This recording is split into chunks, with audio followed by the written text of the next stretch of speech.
Are you ready for the Low Blows Network?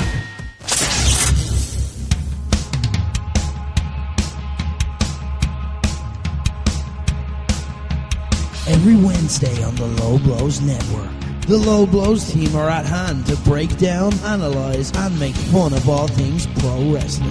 Hosted by former pro wrestler Rick Nash. I think the only reasonable thing we can do now is turn John Cena heel. Selfie with me fucking dog. Banned from Nigeria. I will be talking to the government tomorrow morning. YouTube star Corporate King. This elephant has 4 legs. Joe Russell's 4 legs. Joseph Stalin, if he had 2 more legs. Bonesaw rips off his shirt, yeah, and it says, "Chuck your law, big dirty tricolor." And the Queen of Irish Wrestling, Katey Harvey. I want one society, just CM Punk. So embarrassed. CM Punk. It's Low Blows.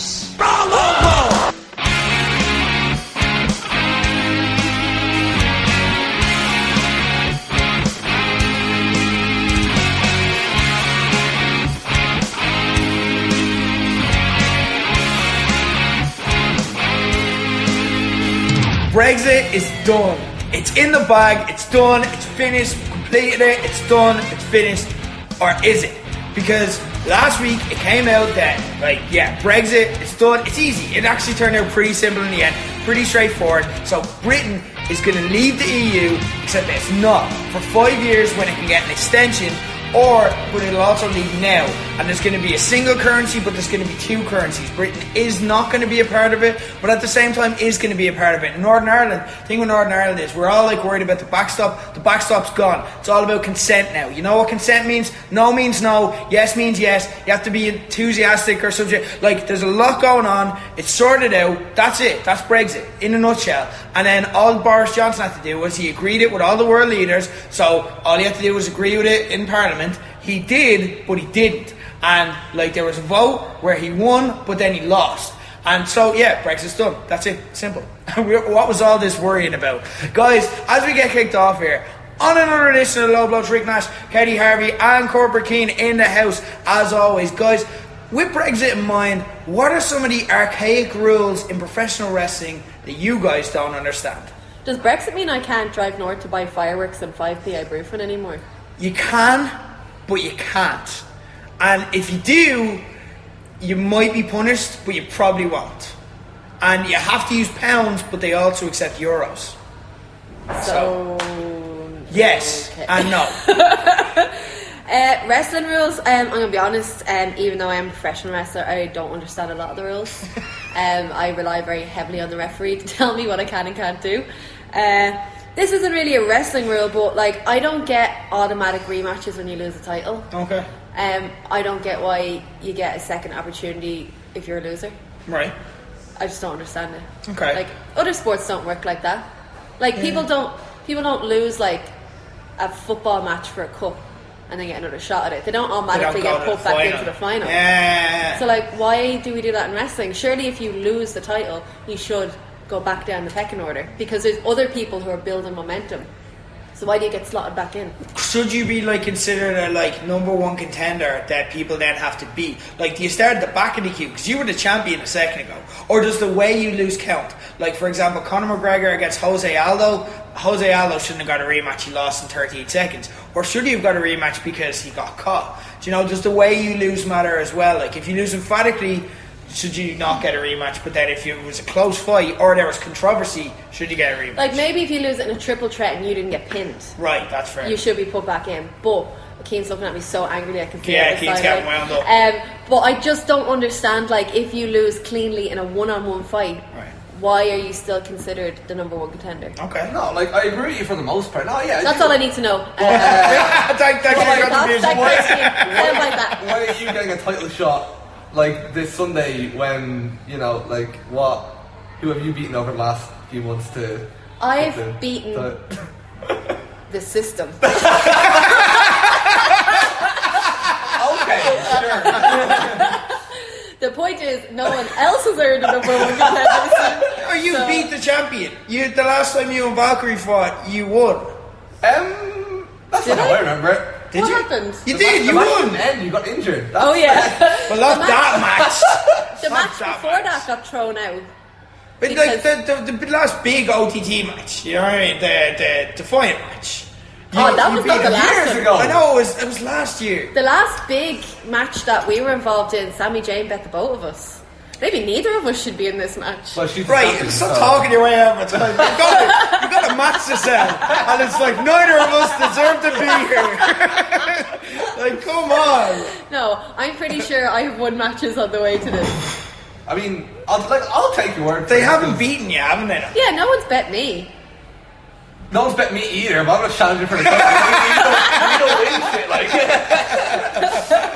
Maybe you should just had a word with CT Flexer and be like, come on lad, let me out. Like, there you go, that's all you have to do. In terms of wrestling rules, archaic rules, for me it's got to be the tag rope.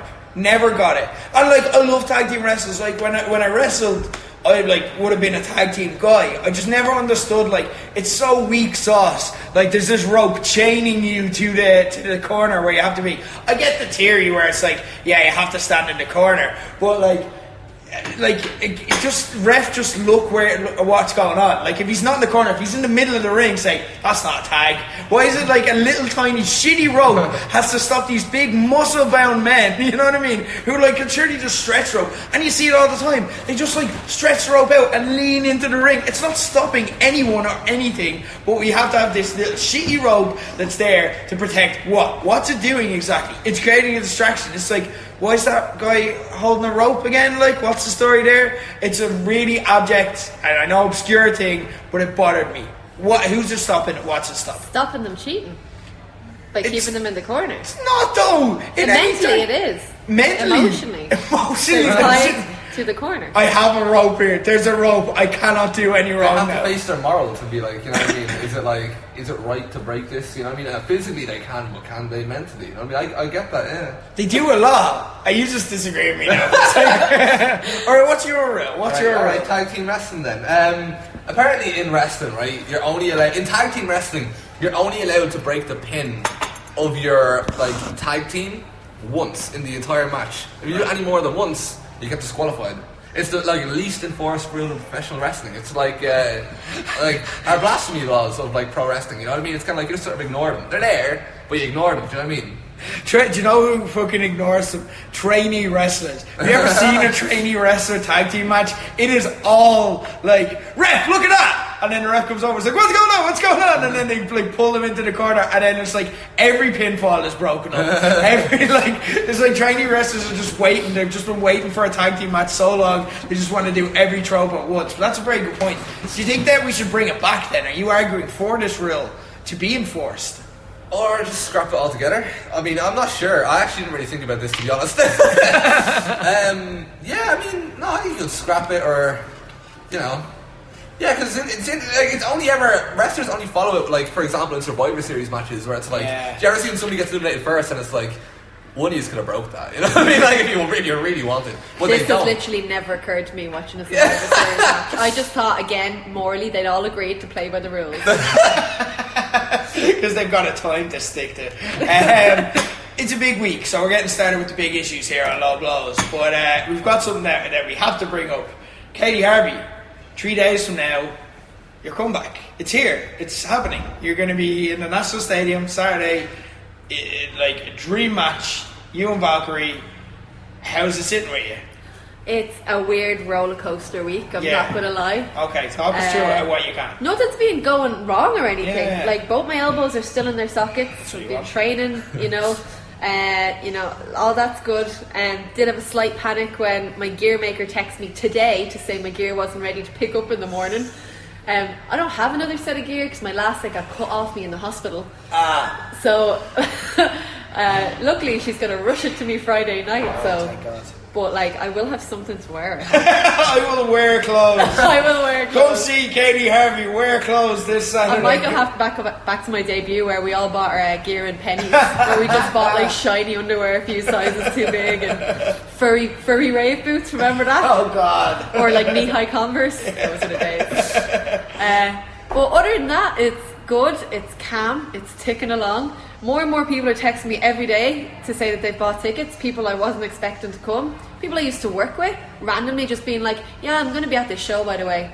Like, I haven't seen that girl in 4 years, and she's like, should be fun. Shit. Like, friends from home have texted me. They've all bought tickets. My parents are coming.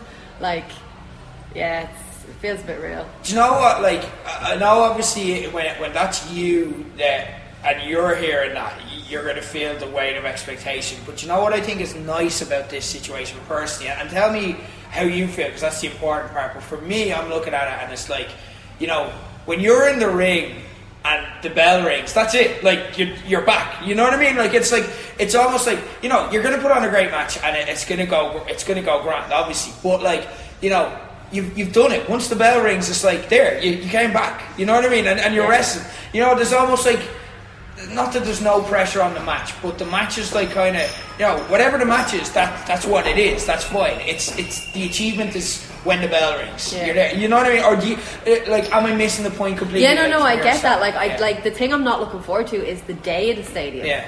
Like, wrestling's the easy part. You know what I mean? It's everything else that stresses you out. Like, yeah, I am looking forward to it, but I am also just like wide-eyed and anxious because like I've never had this big of a gap. Yeah. Since my last match, and you do convince yourself that you've forgotten how to wrestle. But you've been doing it, like, you've been in training, like, every night, like. But then you're training and like you're doing stuff, and then like I was doing a spot the other night and I was training and I did a move and I just froze afterwards, and they were like, "Oh my god, are you okay?" And I was like, "No, I just haven't done that move in 9 months and I forgot I could do it." You know, that kind of thing, like, because it is second nature going back into it. Yeah, like, do you know what I found? And I don't know, maybe different strokes, but I found that when I'd be away from it for a while, like, I'd come back and I'd almost be better. Because, like, you lose bad habits too, do you know what I mean? And you just remember the things you did well. So, how are you finding, or do you have to, is ring rust, because, like, again, this is the kind of interesting stuff we can get from, like, chatting to you and being active in this. Like, people talk about ring rust a lot. Is that a thing, or do you find that, like, you know, you get a chance to reinvent yourself as a wrestler? When we see like a new kind of Katey Harvey 3.0 or whatever on Saturday night, like yeah, like it's a mix of two. Like for me, the ring rust is actually ring fitness because that's a very different kind of fitness than anything. Like I can teach 3 spin classes back to back and then train or whatever. I'm fine. A 10-minute match kills you. You know what I mean? Like ring fitness is so different. So I've had to build that back up. But then the interesting thing is there's a lot of moves I can't do now that I did before. Right. So like I would have used things like missile drop kicks, crossbodies, all that. I can't do them anymore. Yeah. Or I don't want to yet. Yeah. So I've had to go back and like reinvent some stuff. Yeah. So I watched back a load of my old matches from when I first started out and I actually started picking out stuff like, oh my god, like I used to do that, like that. Nice. I really like that. Yeah. Or watching other wrestling and being like, I'm going to incorporate that. Like, I don't know if you know, like, I have a double brown belt in karate. I used to teach karate. Like, I did it for 13 years. I used to compete in the World Championships. So, like, I've started training like that again. Yeah. Now, also keeping in mind, you know, I train with Klong and Mike Bailey's on the show, so I'm probably not going to come out like the Karate Kid. But, like, I'm thinking of new ways to bring stuff in. So, like, you know, I know kind of, and you've explained kind of the way you approach shows and that you don't plan much until the day. No. But like you're obviously taking stuff in and thinking about like your overall game and stuff and what you're going to bring back in general. Can people kind of expect then to see like kind of a new meets old Katey Harvey then? That sounds like, you know, you're going to be bringing stuff back that's like really old. Like if anyone was following you like fucking years ago, they're going to be like, oh yeah, that's it. You know, like Phil with that Fight Factory when he brought back there. What's the move that he brought back there? The like, weird thing that Larry Hado ended up giving and went everywhere. When he brought back that, and it's like would it be like kind of there'd be throwbacks to like your older self because obviously you've looked through old stuff, but then you're getting a new version of you. Is that? Yeah, but nobody will recognize the old stuff because it's like course, it was before. It's like pre-OTT stuff. Yeah. But I watched back one match that I had with Nixon in Progress, and like at the time I remember not really liking it. I watched it back and I was like, this is one of the better matches I've had. Why have I not done this stuff since? Like, so it's been nice. And then there's some matches I've watched back that I loved at the time and I'm like, that was shit. Right. Like, right. Yeah. So it's like this weird perspective thing as well, like of just watching old stuff back. Because normally when I wrestle I watch every match back, but it's in like a few days after the match. Yeah. I've never went back and watched stuff that's years old. Yeah. To take stuff yeah, from. Yeah. So it's weird seeing it. Yeah. So like ultimately, look, you're going to be a ball of nerves. Like that's a given. Yeah. And especially with what you've told us about, like how you feel coming up to the show, even as recently as last week. But like you feel at the same time you're ready, you're good to go, and you know what I mean. You're set. It's there. It's all. I'm there. excited, nervous.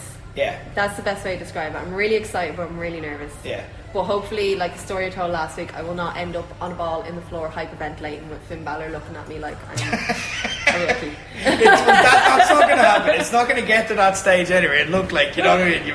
You've grown a lot since then. So look, I feel it's going to be fine. It's a strange one because like you compared yourself, say, on last Low Blows last week to the Meg in every scenario, Meg Griffin. And that's kind of the but at the same time, you know what I mean, you're a colleague, you're a friend, so I was thinking like how can we kind of mark this kind of you coming back, because it's a big deal. So I was thinking like we could kind of and you don't know about this, but me and Keane, we've actually gone out and we've like we've got messages for you, inspirational messages. I don't know, like it's a bit unnatural. That's not kind of the vibe we have here, like, but you know, it feels right that we should say some nice encouraging words. So is that okay? Can you, yeah. So like, Grant. So Keane said nice things. Well, I don't know what he said. I just said, "Can you prepare something?" And he said, "Yeah, like whatever." And so we're gonna go with that. That's okay. Yeah. And just a few encouraging words. Now, I'm not gonna lie, I didn't know what to say. So I'm going to read you out some inspirational Instagram quotes that I found. And these aren't really apropos nothing. I've just literally Googled inspirational quotes. Cool. So I'm just going to pick them out at random. Act as if what you do makes a difference. It does. Oh God, without the "it does," I thought that's very, very You know who said that? William James. Yeah? I never heard of him either. Leaders never use the word failure. They look upon setbacks as learning experiences. See that? You had a setback. Learning experience. There you go. Try to be a rainbow in someone's cloud. There you go. What? I don't know. Like, I'm just literally picking stuff up. Keep your face always towards the sunshine, and shadows will fall behind you. There you go. And the last one I want to read out, it is something that I picked out especially for you, with the moment that's in it, and like it's a quote, and it relates to your situation, and it's the only one I could find, if I'm being honest, but it's a nice quote. It's by J.R.R. Tolkien, the author of The Lord of the Rings, a great writer, and it's something that I don't know what it means really, but I think it'll mean a lot to you. And it basically goes, one of the greatest authors of all time said, "Don't put a lump of rock under my elbow again." So there you go. That's it. Inspirational quotes. Corporate Keane, I give you the floor. What do you want to say to Katey 3 days away from her comeback?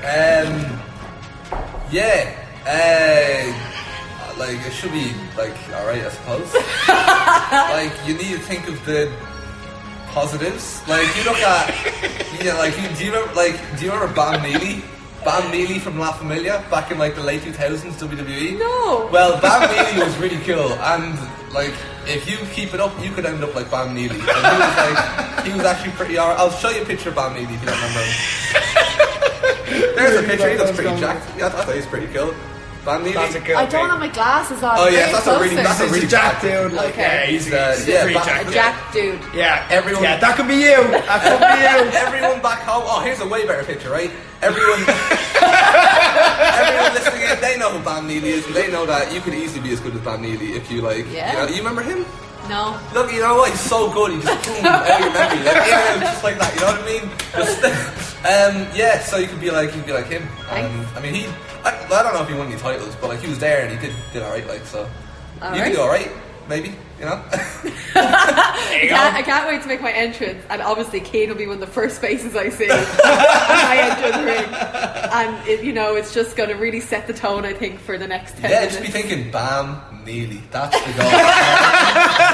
Do you know what? You've just put that in our head. You know there's going to be 1 second where it's like Bam Neely. You'll look at you there and just think Bam Neely.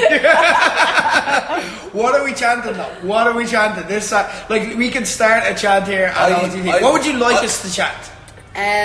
Oh God, I don't know. You would chant like Katey Harvey because that's her name. That's a good one. That's a good good one. one. That's like, yeah. You chant Always her name. a It's classic. like a supportive thing apparently. Always a classic. There you go. And then or like let's go Katey. So it's like Katey doesn't know what to do, and then when they're like let's go, she's like oh I have to go, and then like Yes, actually, if you could just shout like advice and reminders to me, like if she catches me with something, if you could just like we're playing the PlayStation game, if you could just shout what I should do next, I really appreciate press that. R2, press R2. And all that. And you know what? The code word for when I get lost is Bam Neely. If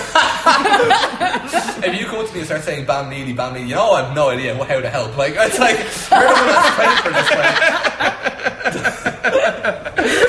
Well, there you go. And look, as we've established before, Keane, it's a big night for you too. You know, Freebird Rule, of course, you're the Low Blows Pool Tag Team Champions. If you win this, you're like the OTT Women's Champion with the Freebirds Rule. So big match. So there we go. A lot on the line here, guys. Saturday night, National Stadium. I'm going to be there. Keith's going to be there. Katie's obviously going to be there. It'd be weird if you weren't. It'd be really weird. It'd be anticlimactic if you weren't. We're going to talk about that. We're going to preview it later on, and we're going to talk about the match itself. Still to come on Low Blows. We're going to break down the week that was in professional wrestling. I have a nosebleed. Sorry guys, we literally had to take a break there. I know you didn't experience anything different. I literally got a nosebleed. I'm such a fucking nerd. Yeah, you could have kept recording. Like. What a fucking wrestling nerd I am. Sorry, I had to break for a nosebleed. Tough luck for me this Wednesday. Anyway, guys, we're going to get started. We're going to have a great show. Busy show coming up. But first, we're going to get kicked off, as we always do, with the news stories that have been catching our attention for the week. And while the lads are talking, like, if they sound distracted, it's probably because I started bleeding again. We're just going to keep rolling. Guys, it's time to get it underway with Hot Takes.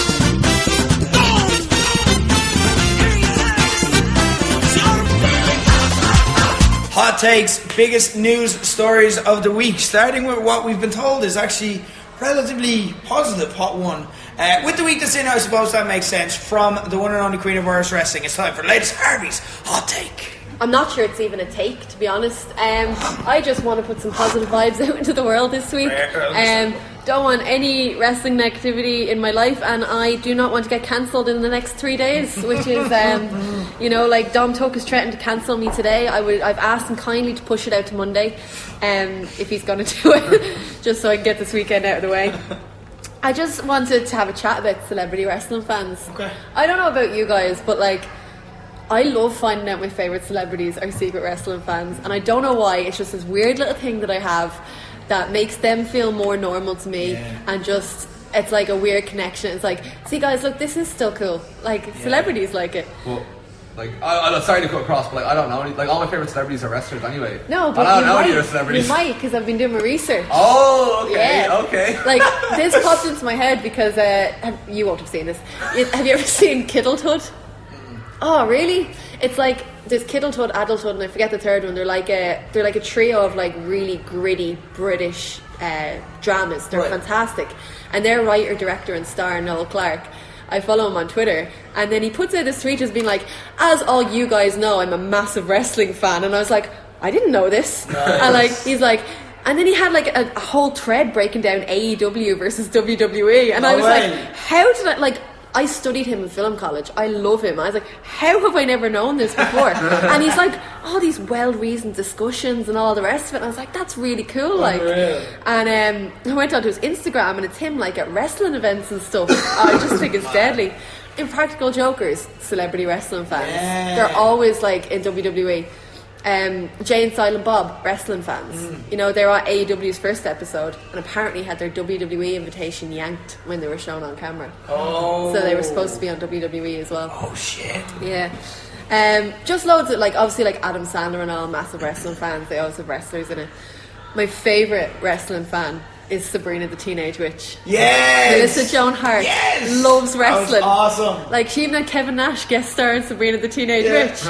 And then, like, a load of them are mad into PWG. Cast and Magic Mike, always at PWG. Sofia Vergara, Gloria from Modern Family, massive wrestling fan.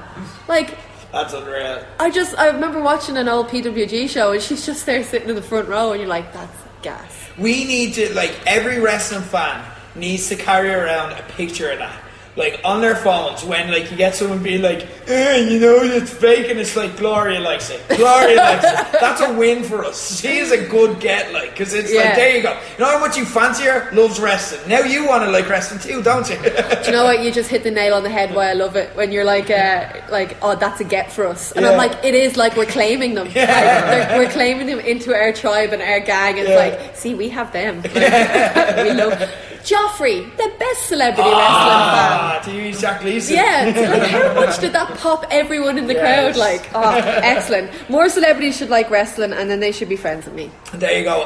Shout out to Second Captain's Owen McDevitt. One of the best part of Second Captain's podcast. Like, I'm a huge fan. I'm a subscriber to the Patreon and all.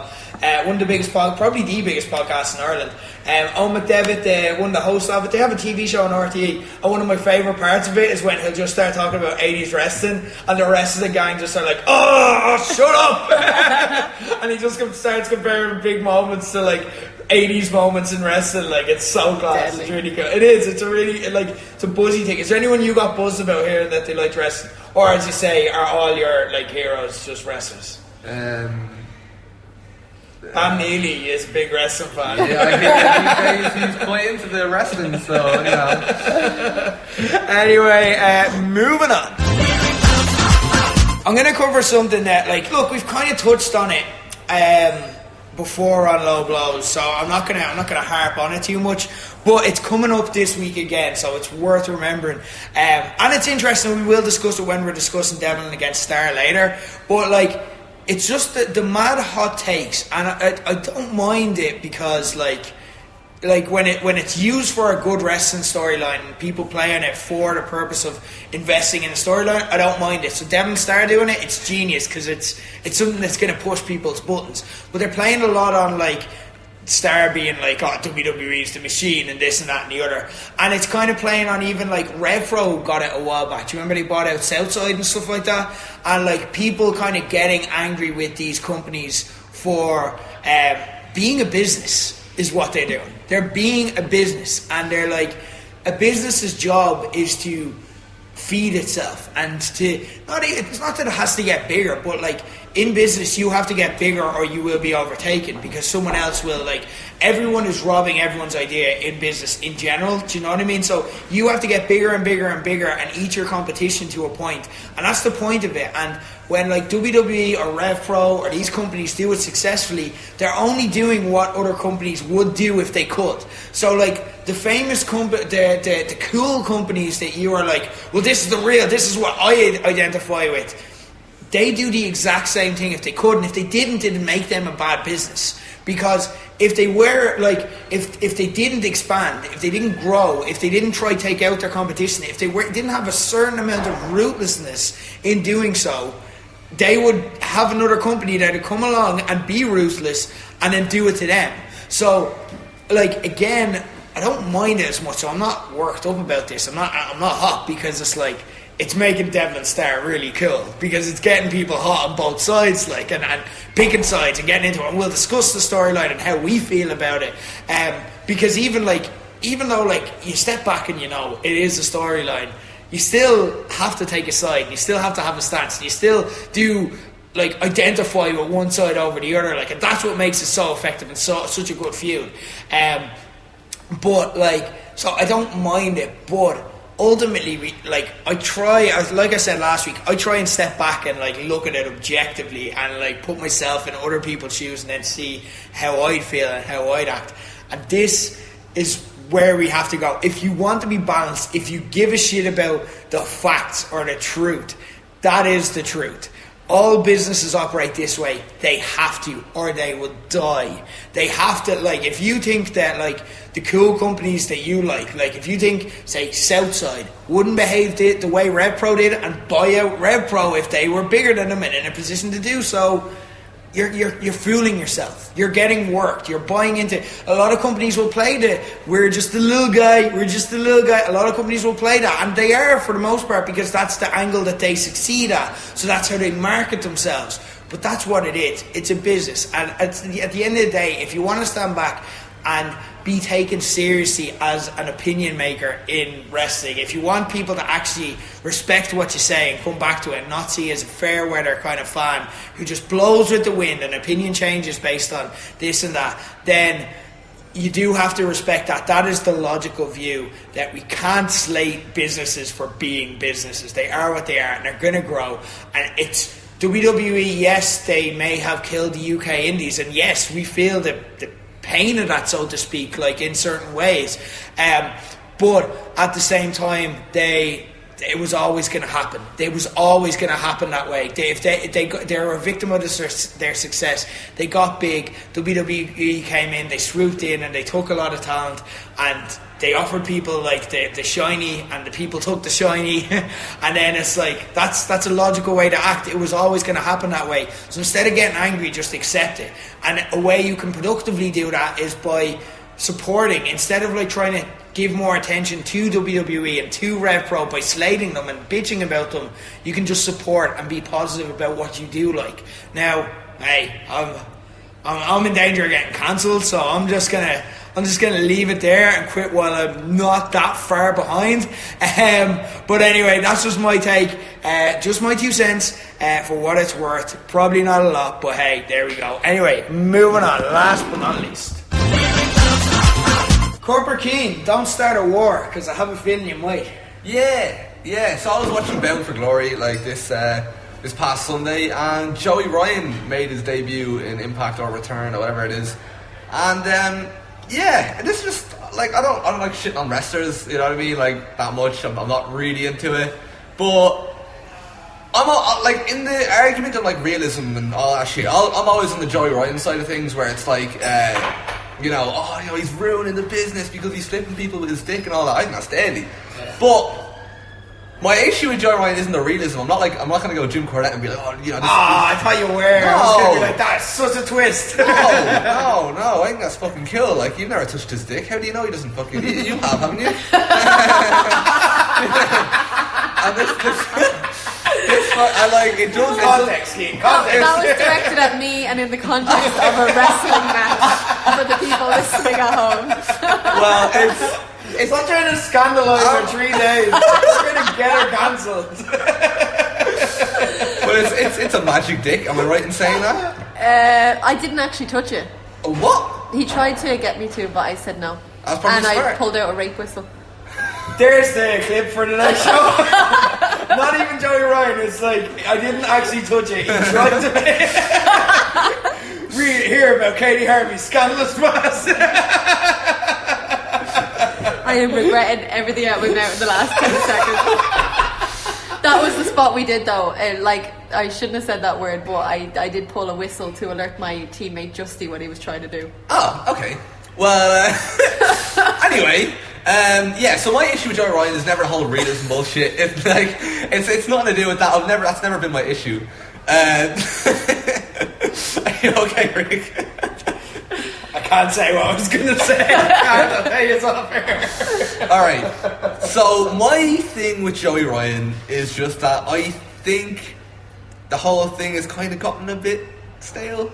Oh, it's not that I'm anti, again, it's not ruining the business. Like it's great if you find it entertaining and all that. Like, but I just don't really anymore. It's like when a wrestler does the same cool move over and over again. I'm like, it's cool because it's an impressive feat of athleticism, for example. But the thing about Joey Ryan is that his whole thing is it's supposed to make you laugh. But it's like you're telling me the same joke over and over again. Do you know what I'm trying to say? Yeah. It's not that it's bad. If it's your first time seeing it, it's fucking great. You know what I mean? Like, I do support him in that sense. But I just want to see something different. Do you know what I mean? It's like when he came out and did his whole thing in the gauntlet match, and I'll get to that later. But I was kind of just wasn't really into it, and I'm not really like. There's no match that you can put Joey Ryan in now that makes me go, oh yeah, you know, I really want to see that. You know what I mean? Because it's like I've already seen it. You know what I mean? It's kind of they're all the same, like. So I'm just not really that into it, and I'd like if you just changed it up a bit. You know what I mean? It doesn't even have to be like a dead serious competitor or anything like that. Just something different. I don't know. That's my opinion on it. If you get, say, a porn star wrestler, like if you get a wrestler with any gimmick, if there's a gimmick that we love and it's like, right, I get this gimmick and I can't wait to see all the different spots they do and how they creatively bring this into a match. Yeah, I get it, because it's like you're all building towards this one big spot. You know what I mean? Whereas it's like, you know, yeah, like he's kind of playing the hits now at this stage. So I do actually get it. I do like the idea of you going full Jim Keenet. No. But like, yeah, no, I actually do agree. That's a fair point. All right. I get what he's saying as well. I was ready to have an argument because I have a lot of time for Joey Ryan, but I get what you're saying in the wider context of wrestling. For me, I still enjoy his matches because for me, he's a real live wrestler. Yeah, that's, you know a what I great mean. Point, Like the 2 matches I've seen him do for OTT, or the 3 matches, they're very much for the live crowd. Yeah, and I've really enjoyed them. Yeah, anytime because I've only seen him wrestle like once or twice. I was like, maybe it's only once live actually in OTT, but like, yeah, it's like it's a lot funnier. Yeah, when you're watching it in person. That point, do you know what I mean? Maybe it's one of them things that he just doesn't translate. And I know what you're saying about like, oh, he did the same stuff on Impact, but like, how much of that was a new audience for him? Yeah, so like he kind of does have to play the hits a little bit on. It's his first it's his first big TV exposure, right? Yeah, he was on Lucha Underground, but that was too big. I don't know. You see, I didn't really want a massive fight. That was kind of what I was going for here. But like, obviously, you know, if we all want to be reasonable and sound about it, like, say something that'll troll her right now. Kevin Nash is shit. That's just not true. Joey Ryan isn't as good as Bam Neely. There you go.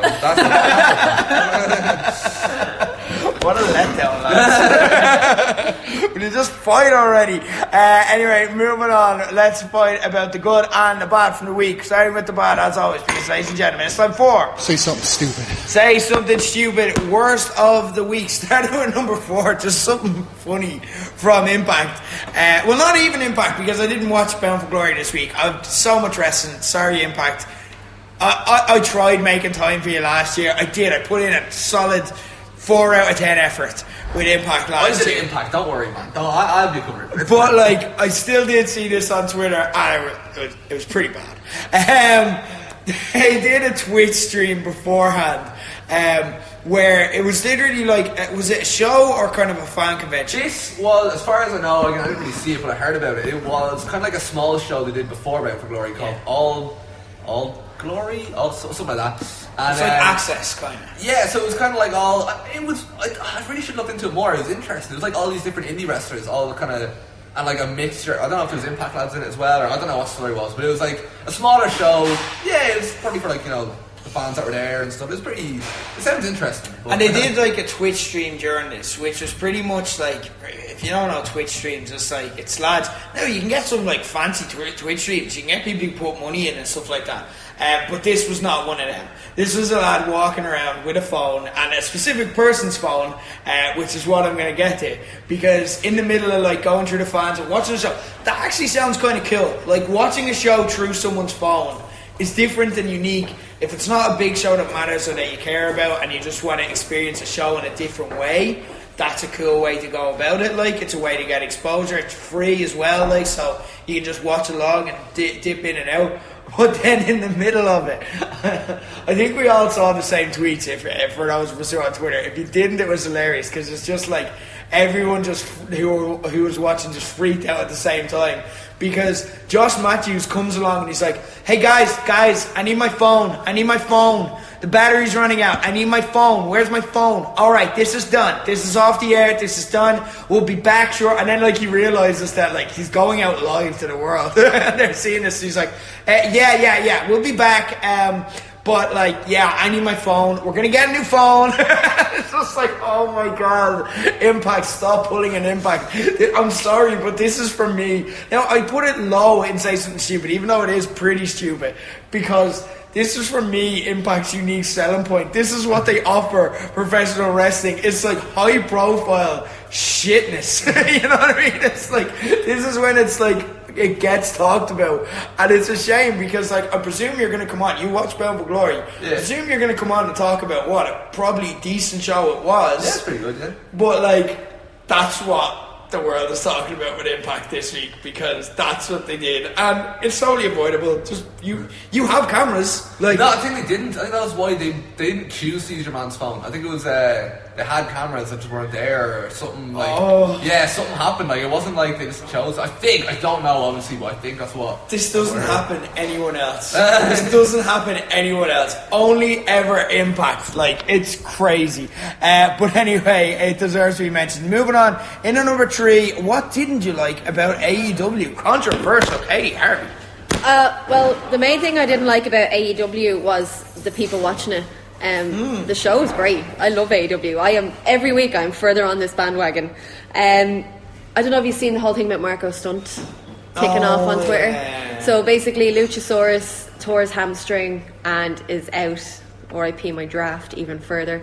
But rather than pull the team out of the tag tournament, they had Marco Stunt replace him because he's part of the stable. So they had Jungle Boy and Marco Stunt against the Lucha Bros. This match was deadly.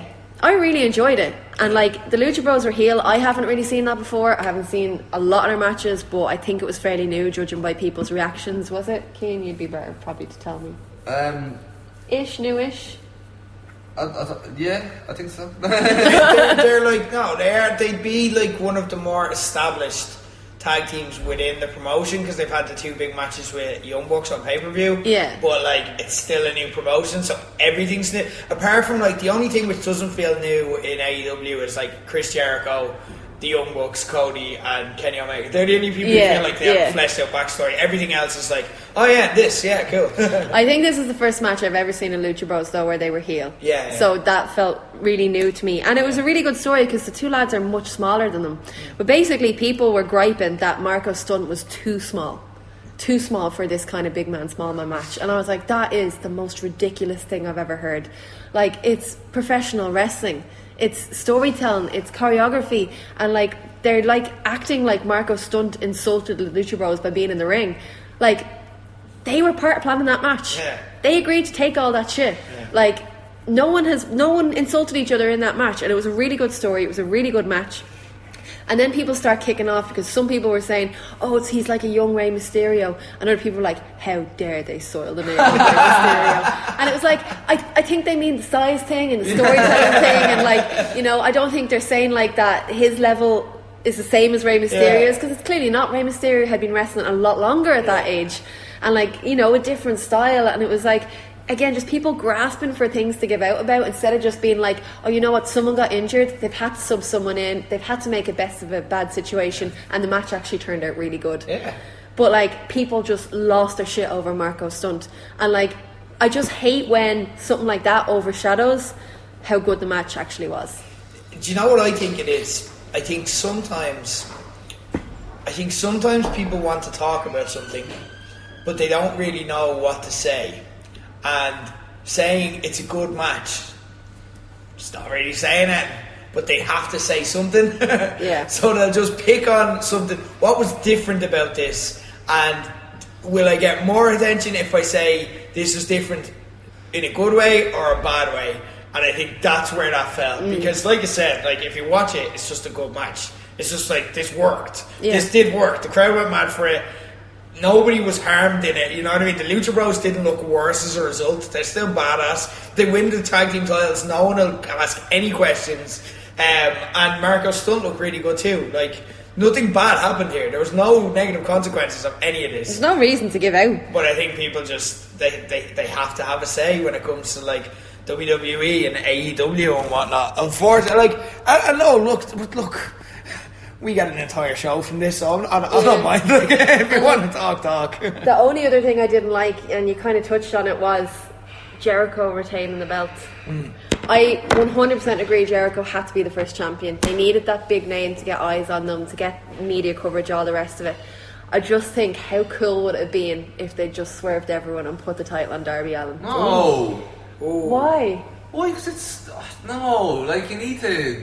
You can't just have him lose the title already. Like the title has to mean something. You have to build it up. Do you know what I mean? Have him like hold it for a while, and he's kind of. For me, I think Jericho's doing a class job as being like the focus. Like he is doing great. Well, then maybe they should have put this match further down the line. Yeah, I don't like having a title match when there's already a title match happening at the next big show. Yeah, like it wouldn't that be builds the suspense. I don't like comparing it to UFC because it's different. But like, imagine like if there was like a US like Khabib was defending against somebody.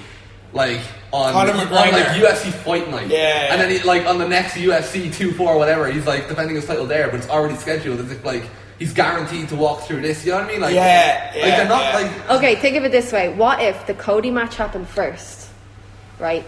Jericho retains, and then what if he drops it to Darby Allin on the show after that?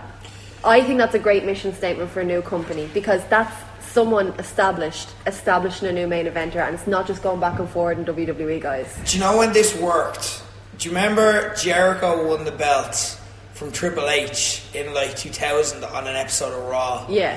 That was fucking awesome. And then Triple H won it back like minutes later. Yeah. You know, like they did it where, or if they, I agree, I'm kind of in the middle here. I see what you're saying, but I agree with what Keane's saying ultimately because, if Jericho has to build AEW a bit and he has to carry them on their shoulders until they're there and they're established like they are. Now, losing viewers, I wouldn't read too much into that. I'm not saying they're losing viewers. Like, people don't watch wrestling live. I don't watch wrestling live. I don't think any of us watch all of our wrestling live. We watch it in our own time, however we watch it. That's just the way it is. So I don't worry too much about the ratings. But Jericho has to build them to a stage where they're getting a steady, good rating on TV, and he has to be the focal point because he's the name value that they have. He's the guy that, like, any casual fan who's watched any wrestling over any period of time over the past 20 years is like, there's Chris Jericho. What's he doing today? You know what I mean? If you're skipping by, you know it's Jericho. Well, then I think they should have done a dirtier finish.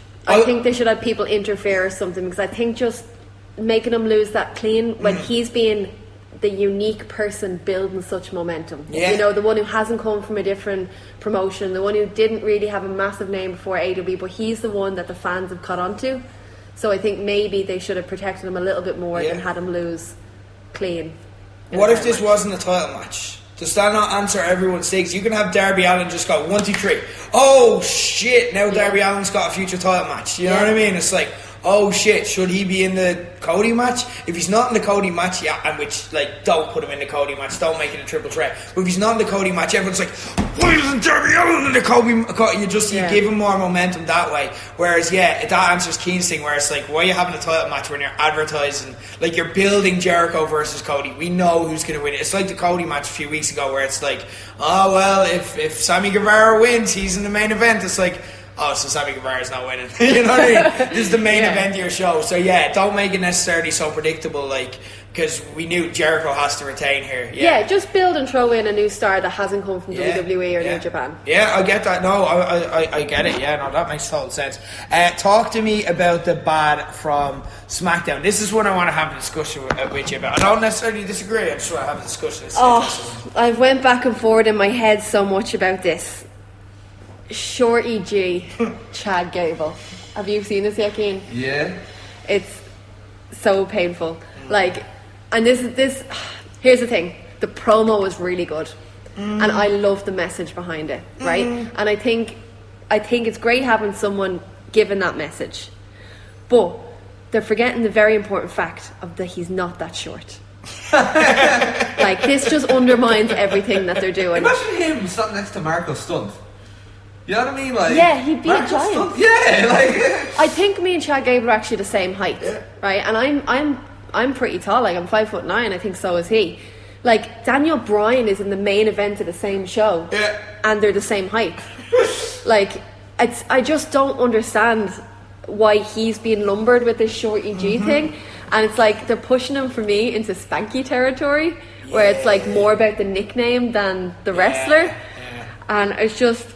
He's just building so much momentum. I'm like, don't do this to him. I love him so much. Even if they call him Shorty, I don't. I get the whole thing. It's I'm taking this back for myself. Why the G part? You know what I mean? He's not a 90s rapper. I just don't get it. It's just was one of those moments where like you could hear like he tried his best to sell it. Do you know what I mean? He did, because he's like, I have to act proud of this name. I have to act proud. And so like, but it's Vince McMahon's words coming out of his mouth. You know what I mean? Now we don't know. We're not there, so we don't know if Vince McMahon came out with he did come up with it. we've watched this for long enough. We know. You know what I mean? You can read the recurrent trends here. But like, you know what I mean? It's like Vince McMahon thought this would be cool, and then like he has to sell it and act really proud of it. He's like, no, wait a second, Shorty G, and it's like not cool, not cool, bro. That's not cool. That's a bit of the kill. That's not. And he's just like little smug smile on his face, like everyone's gonna go, yeah. And everyone's like, that's shit. I mean, the one reason I prefer SmackDown being live, but this would be a really good time to have a pre-taped like crowd going.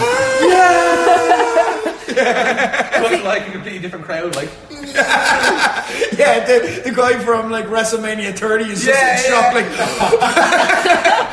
I can see the WrestleMania 30 logo. But like, I thought he did a good job with the promo, and I actually thought he was quite believable for the first part. And he's like, you know, forced me to look down deep inside myself, and I liked what I saw. Like, that's a really great message to put out there. You're a sucker for a message, aren't you? He's my Captain America at SmackDown. Like, yeah. I'm buying into him 100%. But like, Draft him then. I was thinking about it. He was one of my choices. You also love that much if you're not going to draft him, you know what I mean? Yeah, well, we've clearly established I'm not good at drafts. Yeah. So. Yeah, Chad Gable's going to go down with a horrific injury. Breaks both his elbows. Imagine. Do you know what? Like, the one thing I don't kind of like this. Do you know what it feels like to me with the Shorty G thing? It feels a bit like bullying. Do you know what I mean? Do you know when, like, people are like kind of like it's a gang of mates, but there's one guy who gets bullied in it. Do you know what I mean? And then it's like they're kind of like, no man, when we're saying that, when we're saying dick face, we mean it as in like, you know, dicks are like, you know, strong, and it's like, you know, trying to like, you know, positively frame bullying. And like he used to go out and sell this as like, I'm taking this back, but it's like, no, you're not. And as well, like on that as well, like how many like ex-WWE guys have we seen that are like short in WWE, but then you meet them in real life? Massive. They're monsters. Like they're the biggest person in the locker room. Yeah. Like Rhino always looks real short on TV. He's a monster. Yeah, it's weird. It's mad. But yeah, it is not the worst thing of the week because that is reserved for Raw this week. This was like. Lashley and Rusev, I like, look, we've beaten this dead horse, but like, it deserves to be mentioned because it wasn't good, like, but Lashley and Rusev, Lashley and Lana, again, it's one of these weird cuts to Lashley and Lana's relationship where the commentary just disappear and it stops becoming a TV show and becomes a telenovela, but not in the cool Lucha Underground way. It's just like, it becomes a drama all of a sudden, and then like, Lashley and Lana are like in a restaurant and they're like, we'll order like 1 spoon and dessert or whatever stupid cheesy shit they're doing. And then like the manager, they come back from the break and the manager's like, look, we've heard Rusev's on his way, like we just don't want any trouble, this dinner's on me, just please leave. And then Lashley's like, haha, let him come, I'm okay, I'll protect you. And then Rusev comes, like they have a match, and then the next segment Rusev invades the restaurant and Lashley just shits himself. Lashley just, like, he looked totally surprised by it. He's like, Rusev, what are you doing? And Rusev just beat the piss out of him. And then like, it's like, what was your plan, Lashley? What was your plan here? When you were like, let him come, like, you were warned, we saw you being warned. Like, you should have been more ready for this. I think he just thought Rusev was bottling. Alright. That's it. He probably just didn't think Rusev was going to show up. Okay, fair enough. But there was something worse for me on Raw this week, and it wasn't a very good show. Like, it was one of these shows, not awful. There were good things on it, but like, it was just one of these shows. Like, I judge Raw by like how much I pick up my phone and just stop watching what's on. You know what I mean? Because it's 3 hours. It's hard not to, you know. And this was one of the shows I picked up my phone a lot for. But this was egregiously bad. They did like Crown Jewel this next week, and it's just. We have to go through this sorry, shameful period of watching WWE and trying to be fans as they're promoting this thing that we're not about it. Again, we said it so many times in Low Blows. If you want to do your fucking corporate gigs and make millions, stop showing us them. Like, and now they're doubling down on it. It's like they're like, no, we're going for it, lads. We're going for it. We're all about Saudi now. And like, now they've started showing us the opening ceremony that they have, and they had clips, and this is so like tragic because it's just uncomfortable because it's like, oh, this feels dirty, you know what I mean? It's like, oh yeah, you know, look at us, just the lads performing for Hitler, you know what I mean? It's like, this is not a good look. This is going to be used against you lads in the future. But like, also as well, they had like a float with the Undertaker, and it was like a character destroying moment where the Undertaker's standing on a float, having to like hold a rail in character, and then just like standing there like just like rolling his eyes at the crowd, and the Saudi people are like, yeah, and it's just like, what, like, how, like, what, like, the Undertaker was so well protected for so long, do you know what I mean? And now he's just being trotted out as if he's a fucking mannequin in a wax museum, do you know what I mean? It's like, why are you showing me this in character moment? Like, how am I supposed to buy into this? How am I supposed to key and fade? Can you key and fade this? Like, the Undertaker, like they called the dead man back from the dead to perform on a float. Like, is there any way of key and fading this or making this make sense in any way? Well, what like, he just wants to be on the float. Like, he can do what he wants. He's the Undertaker, like. So, like, he just wants to do it, like. Just because he's a zombie doesn't mean that he can't, like, be on floats. Yeah, no. Probably needed a lift home from Nando's. Oh yeah. That picture destroyed me. I don't know why I found it so funny. Yeah, but see, that's the thing. We can forgive that because it's like out of character. Do you know what I mean? But like, no, here is what? That's not what It's not like. Oh right, yeah. Okay. Your face is so blank. I've never seen one blank. I actually thought I was having another nosebleed, so I better go see to that while we move on to the good from the week because there was a lot of it. It's time for.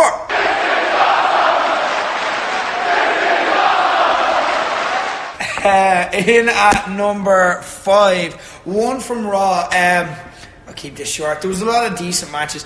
Colin in work, my work wrestling friend, was very positive about Raw. Like, he turned around to me today and like he's just like, what did you think? And I was like, it was a bit shit. Like, I'm not being bad, like, it just felt like really bare and there was nothing going on. And he's like, do you not think it was so good that we had like loads of matches we didn't see before and loads of talent like getting opportunities? Like, and then he kind of sold me. Like, there was Sin Cara and Andrade got like 20 minutes. And like, yeah, like, well, I don't know, maybe it was like 10 minutes, but it felt like a really long match on Raw. And like, they just got to wrestle. They just got to have a good match. Sin Cara? Sin Cara, yeah. Sin Cara's still a thing. I thought he was gone. No, the guy who played him originally that did all the botches is gone. Now it's just some rando. I think it's one of the clones or something. No, it's what's his name? Do you remember? I think that was, I don't even remember these, but remember like Hunico and Camacho? Yeah! I do remember. Why did we both mark out so much? I don't know. They're very obscure. Well, the one that's not in Gorilla's Destiny is. One of them's in Gorilla's Destiny. Yeah, not Tamatonga. The other one is one of the Hunicos and Camachos, Yes. and the other one is Sin Cara. One of the Hunicos and Camachos. What a way I wasn't watching. I don't think I was watching when they were a thing. I don't even know how I know this. Like, Tangaloa it'd be then. Yeah. All right, that's cool. So like, people are going mad for like one of the Hunicos and Camachos in the stadium this weekend. I'm really excited for Saturday now. Yeah, apparently, yeah. This is something that you mark out for, like, that's mental. Yeah, they had that, and then they had Rollins against Humberto. In like, again, another like reasonably long, and it's just an underdog match similar to like Jericho against Darby Allin. It's just like, and it's like, it had a decent story as well. Like, Rollins is just like, Humberto's like, well, I don't necessarily agree with. By the way, I haven't seen Humberto before. This is my first intro, so I don't watch 205 Live. Why is he a Power Ranger? What do you mean? Like, his gear is a Power Ranger. Yeah, it's pretty slick gear, like. I'm not saying it's bad. I'm just, am I missing something? Have you seen the picture of it's him looking at the TV sideways backstage, and they put Zordon on the TV? Yeah, like, this is it. Like, it's fucking, I don't know. It's just because he's so timid and nice. Do you know what I mean? But he's just wearing such outlandish gear. It's just like, it's like the guy, you know what I mean? It's like you go up to a biker, you know what I mean? And you expect, like, you see a guy in a big biker wearing a bar, and you're like, hey dude, how are you? And it's like, oh hi, sorry, was anyway. You know what I mean? It's like, it's it's not. I didn't expect it to. You know what I mean? But it had a really good match. Also, I want to give a shout out. You'd appreciate this. The Cleveland Browns offensive line, like, do you know the way they show like the footballers, army dudes in the crowd? They show the Cleveland Browns offensive line, and they're like real wrestling fans. They did fancy dress. One lad dressed up as Scott Steiner, old school Scott Steiner, like with the fucking thing and all, the tiara or whatever. What's it called? That he wore. It's not a tiara. The veil, the chain veil. Yeah, the thing in the same. We all know what Scott Steiner wore. He was fully dressed up as Scott Steiner. I'm like, real fan. There you go. What you were saying earlier about celeb fans, I'm like, Cleveland Browns, alright in my book. They went up a notch, and like, they weren't on a notch, but they went up one anyway. In at number 4, talk to me about SmackDown. SmackDown was mostly good apart from Shorty G. So I've been giving out about Kofi Kingston a lot and how angry I am that he's lost and like doesn't seem to care and has just slipped back into the team. And I didn't notice the first time I watched it, but then someone mentioned it and I went back and watched it again. So there's a promo backstage with the New Day and Otis and Tucker, and basically they're chatting and being like, oh look, Kofi, you must be so upset you're not champion, blah blah blah. And Kofi's like, no man, I got the power of positivity, like let's go do it.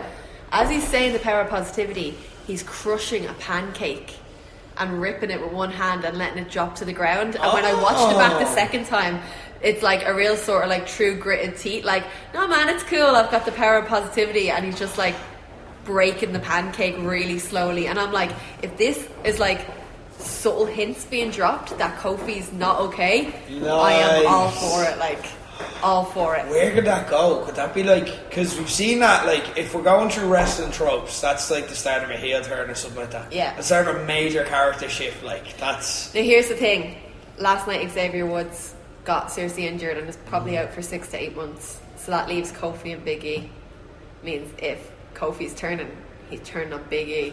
Oh. Yeah, but that heel turns are meant to hurt. No, but I don't want to hurt. Like, this is the thing, because what are they going to do with Kofi from here? The only way they can go back is to redo the exact same storyline, and we've been there. So what can they do apart from that? Like, turning them heel just is like, oh, there we go, we've got a whole new year or two of content. Because like, Kofi's not a young dude anymore, he's in the autumn of his wrestling career, do you know what I mean? Like, he could probably still go for 7-8 years, you know what I mean? We don't know anything about his health or anything like that, but like he's like, if you get a year or two long storyline out of this, like, you're fucking set, do you know what I mean? Have we ever seen heel Kofi? When New Day started. Oh yeah, but yeah. that'd be it, like, but then they were so charismatic to turn face within a few months, so like, that's it though, literally. But, like, imagine if he does get the Brock Lesnar match again or something, and it's like just with like a more vicious edge. Like, I just hope it is going somewhere, and like, I'm going to be watching. Cool.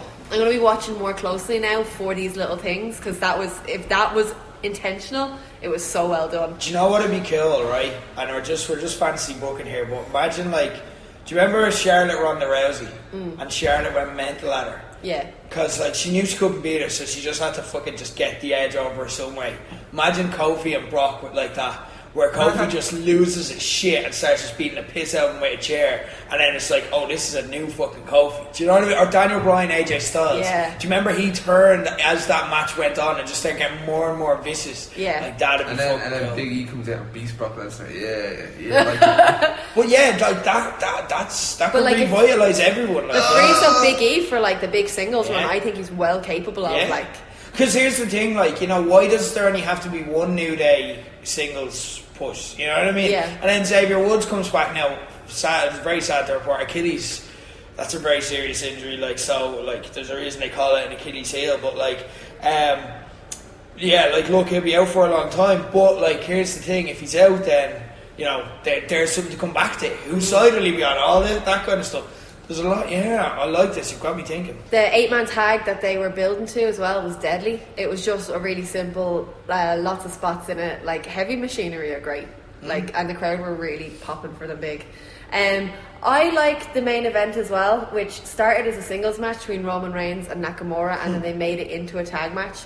And the reason why I liked it is because, like, Daniel Bryan is so good at these slow turns, where he just changes little things every week that catch more and more on. And like, even this week they finished with a handshake, him and Roman Reigns, and like, that's such a contrast to Daniel Bryan a month ago. Yeah. But there's been no big like turning moment, you know. It's just been these little subtle things, bringing back his face moves, courage in the crowd to say yes again. I just think it's really cool, and like if it's leading me to like Daniel Bryan and Nakamura, I'll take the loss in the draft. When he loses his title, like, but that's money there, like. Oh, amazing! That was on his bucket list of matches that you wanted to get to, or will it just be one of these like matches that's a dream match, and then we're like, oh. This should have stayed a dream. Oh, yeah, you know what? Sometimes don't live your dreams. No, that's a good from SmackDown. But in at number 3, I want to talk about what happened on the actual Bound for Glory show. Yeah, it was Impact's biggest show. Well, I don't know if it's their biggest show of the year anymore. It's kind of between that and Slammiversary, but either way, big show. And I thought it was pretty good. It was one of those things where like I actually forgot it was on, and then one of their wrestlers, I think it was Sami Callihan, one of them, is like, and once again, Impact kicking out of the park. You know what I mean? Best show of all time. Whatever. It, like, I preferred Slammiversary. Like, well, I wouldn't say it was like the best show of the year or anything like that, but it was good. Like, there was it started with a gauntlet match, which is like, I don't really know if it's like I kind of missed it. It was like a number 1 contender or a thing, whatever. It was intergender, which is pretty cool. It was all like Eddie Edwards, kind of all the big names that didn't actually have a match anywhere else. There's 4 you get a title shot at, isn't it? Yeah, I don't know what title it is though. That's the thing. I think it's you get a title shot at any title you want. Oh, that sounds familiar. I think that was it. That's you watched it. Yeah, I'm really tired. I don't remember anything. But the last, there was a few surprises. I mentioned Joy Ryan earlier. Can't remember the rest of the surprises, except for the one at the end, which is really cool. Kylie Ray was the big surprise at the end, so that's very interesting. I hope she becomes a regular in Impact. I'll be well up for that. Like, I think that'd be really cool. But yeah, the gauntlet was really fun. There was I really enjoyed Taya Valkyrie versus Tennille Dashwood for the women's title. I genuinely had no idea what way it was going to go, and that's why it was so interesting, because they were teasing, you know, I think they're properly debuting on Axis like now, like whatever. Probably already done, actually. What day is it? Wednesday? I think it's Tuesday night they're on Access, so they might have already done it by the time this is like... If it's Tuesday they're on Access, then yeah, it's happened. Probably. So I think their first proper show on Access is like, has already happened. But they were saying, you know, under the new Access era, we're going to have, like, you know, new champions and all that. And I really did think, like, oh yeah, it's Neil Dashwood, actually, I think she probably is going to get it. And she didn't, but it was a really, really good back and forth. I genuinely had no idea where it was going to go. A match that I kind of completely forgot about was... it was a triple threat tag match for the titles. It was the North, which is Ethan Page and Josh Alexander, against RVD and Rhino, against Willie Mack and Rich Swann. That's who it was. And at one point, it's just I just love this because it was just so random. I don't know why. Like it made me laugh. Like Rhino is going for a gore on.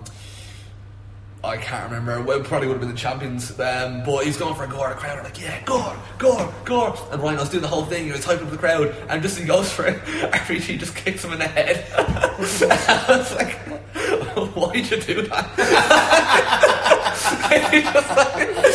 he just like takes out his bobbin and he's like, he storms off like I mean, I'm not against it, or anything. Like, I'm just, I wasn't expecting it, because I'm just like, I thought they were just here for the, you know, nostalgia, EC Dub, and then this is kind of going to be their last show, or whatever, and they'd go off and do something else. Yeah. But like, apparently they're doing something with this, and I'm like, all right, you know what I mean? Like,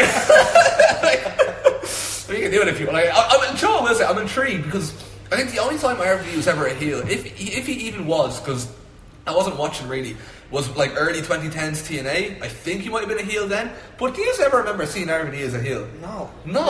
I never have ever seen RVD wrestle as a heel. So it is intriguing. It's just so random. Like, what's Shaun Rhino? Like, he's been pals for a few weeks. It's not like he's done anything like.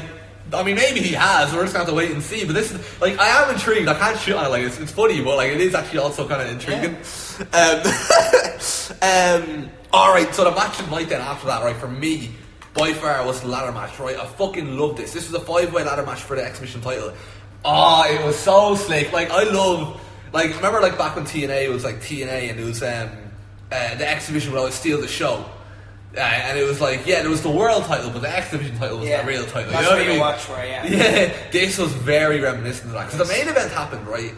It was Sami Callihan versus Brian Cage. I'm not saying it was bad, I just wasn't really into it, to be honest. But this match, I was proper. I find that a lot with TNA. Like, even now, like, even when I watched a couple of shows last year, like, the main event is like, right, let's just do this. Like, yeah, it was like Austin Aries against Moose one time, and it's like, alright, yeah. Like, and then like Sami Callihan and yeah, I was watching it for Sami Callihan. That was the highlight, but like, yeah, I guess we got to finish the show and decide who the champ is. Yeah, that's the thing. So this match, oh my fuck, right? It was a 5-way exhibition title. Tessa Blanchard, Jake Christ, Daga, Ace Romero, and Ace Austin, and it was just watch it. I actually really recommend it. It was so they just fucking killed each other. Like, it was great. Like, you know, I love Canadian Destroyers. Daga did a mad Canadian Destroyer, like over the ropes through a ladder, and then it was like there's all sorts of shit. Like Ace Romero climbing for the for the title, only for like Tessa Blanchard to push him off, and like went over through the table, and then the ladder like landed on him and everything.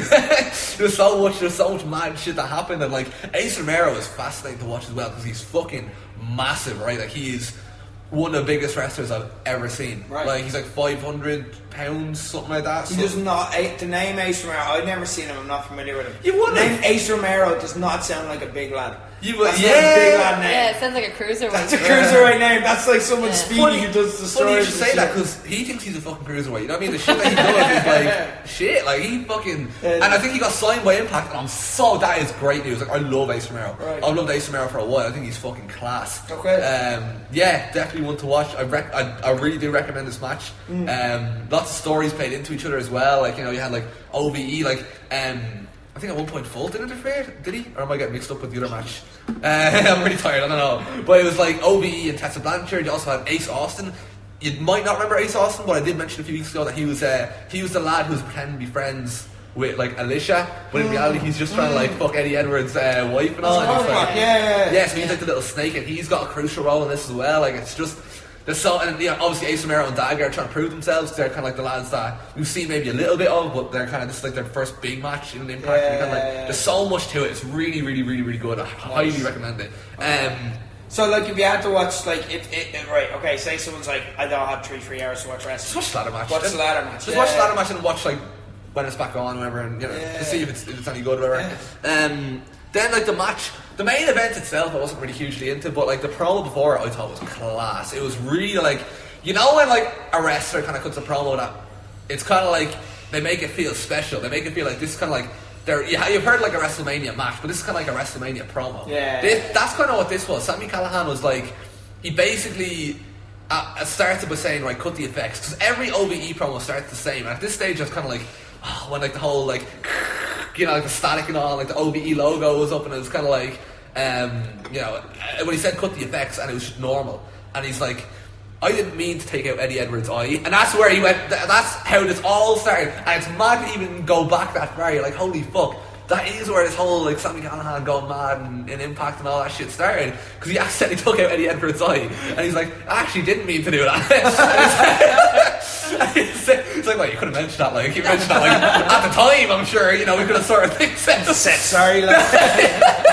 No, but like, he went back and went through all the weird, like, all the crazy shit he's done since then, and like, he tied it into now, and how like he didn't want to be, he just wanted to fit in. He didn't want to be Mr. Evil Bad Man, but now that's the Sami Callihan that you're left with. You know what I mean? This is where we're at, and it was really good. I highly recommend watching that as well.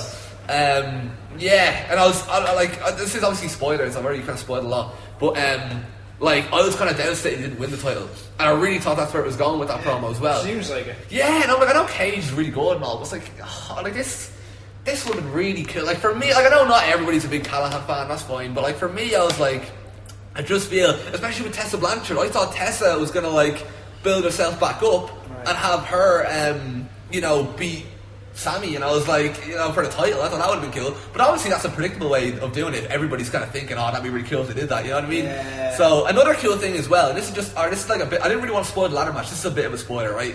Tessa doesn't win, and like, one cool thing I think they're doing with Tessa is the fact that it's like, she's not winning, they're not just going, oh, she's a hot new thing, win, you know what I mean? It's like, she keeps losing the big matches, and it's kind of like, it makes you cheer for her more. Like, I'm not tired of this Tessa stuff, you know what I mean? Like, this is like, this has been going on for a while now. Tessa turned into this cool fucking badass, and I'm still invested because it's like I want her to get that big fucking win. And it's like you didn't get that exhibition title. Fuck, you know what I mean? Now I'm like, now I'm waiting for the next, big Tessa match, and I'm really into it. You know what I mean? So like, there's a lot. It actually, at the time, I didn't think much of it, but now I'm talking to you, I'm like, I'm actually really looking forward to it. I'm going to watch Impact when I get home, man. You're selling me a lot on your enthusiasm works. Like, it sounds like just proper, like, old school style booking, where it's like, sometimes it's just about, like, an interesting decision, a booking decision where it's like, oh no, they lost. You think they're going to win, and they lose. They do, Impact do that a fair bit, where you think it's going to go one way, and they just completely swerve you. It's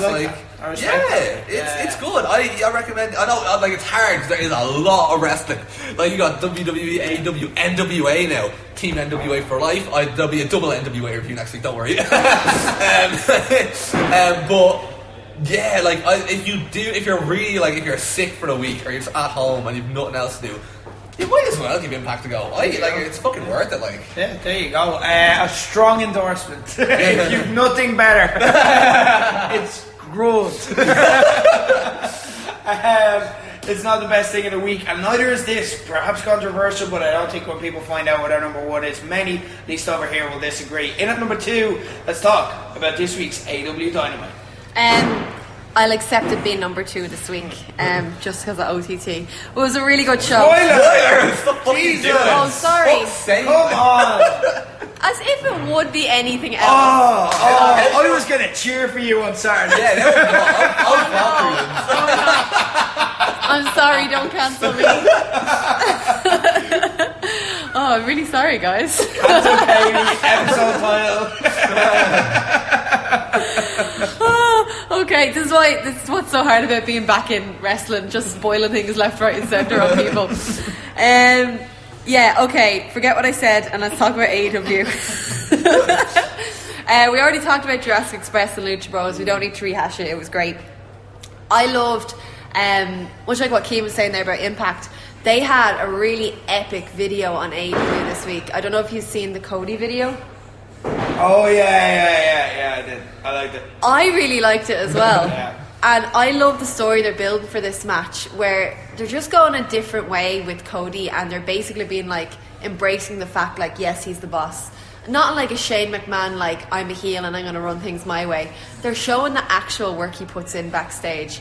And they have, like, all these really well-established wrestlers as talking heads being like, yeah, like, Chris Jericho shows up to the building and he gets to relax, gets some catering, gets to prepare for his match. Meanwhile, Cody Rhodes has had 4 meetings that day. He's talked about a contract. He's met with an investor. And it's just a really cool way of leading up to, like, what their mindsets will be in the match. Because, like, I'm not overly excited about the actual wrestling of Jericho and Cody. Yeah. But I'm interested in the story that they're building between them.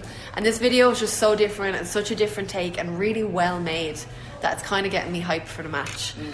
And you know what, as well, sorry, if we're going to move on from Cody, just a note there, I don't dread, again, people have accused me of having grudges against Cody, but I honestly don't. But here's the thing, I don't dread a big Cody match the same way I did maybe when he started wrestling in New Japan. Because it tended just to be like, yeah, that was a grand match. That was like, that's what I'm used to from Cody. That was a grand match, nothing great, nothing bad. But he does these big matches very well.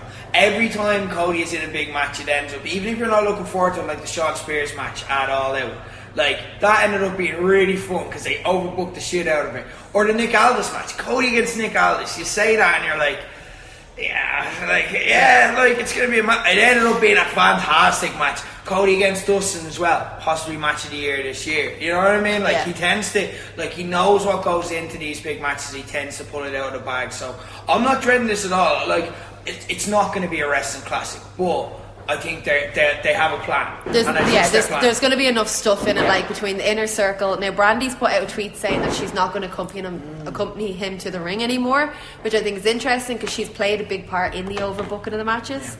So it'll be interesting to see what they do. But yeah, the video, like, if they're going to make videos like that for everyone in AEW, like, I'm all for it. Like, it's really, really good, different stuff. Scorpio Sky has to be talked about in AEW. So they have their tag tournament going on. What?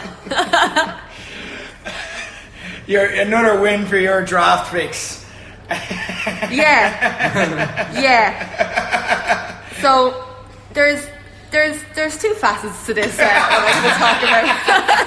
This is amazing. Consider, right, okay, just to set some scene. Last week when we did the draft, okay, the night after we take the draft, NXT and in the first match in NXT, one of Katie Harvey's big picks, Drew Gulak, immediately lost his belt.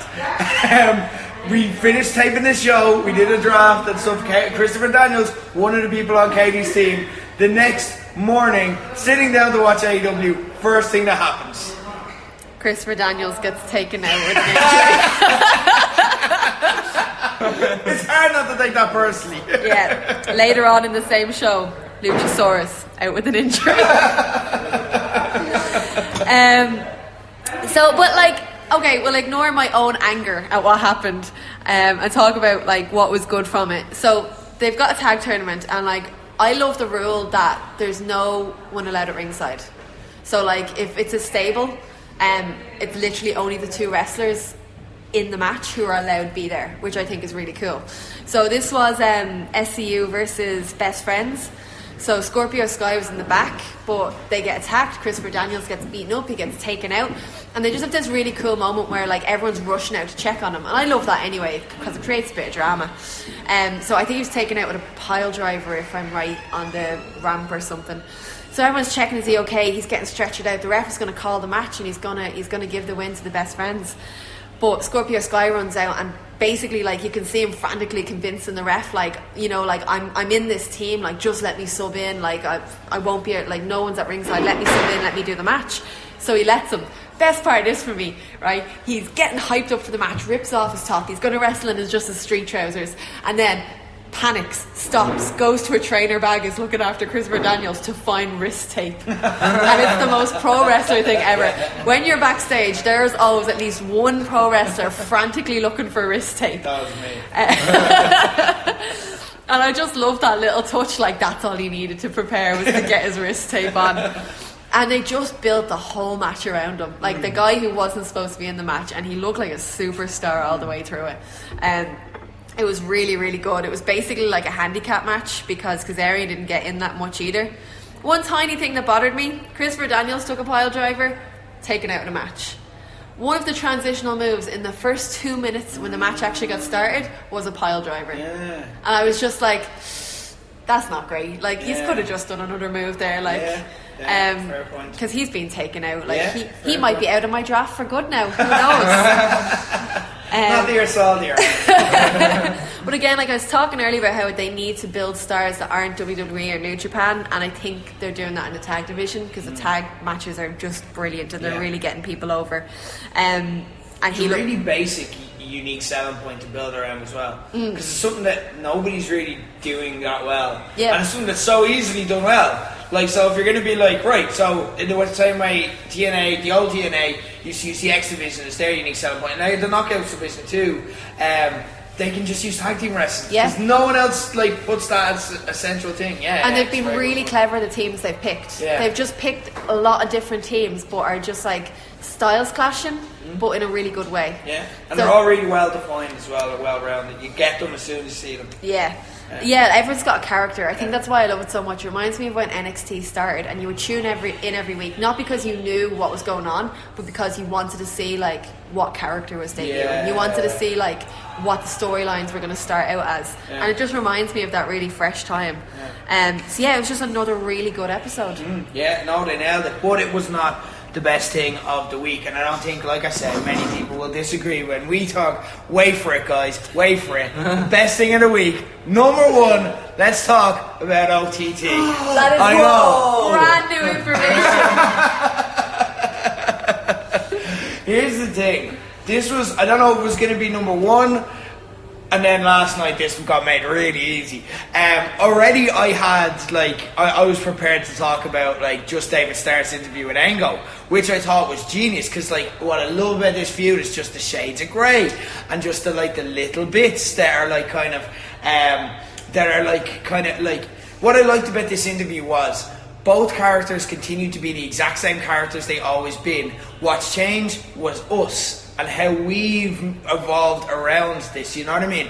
Now, not even that we've changed sides, because I know Keane, you know what I mean, you're still entrenched in your kind of standpoint, and we will discuss that and how we feel about it as we go on.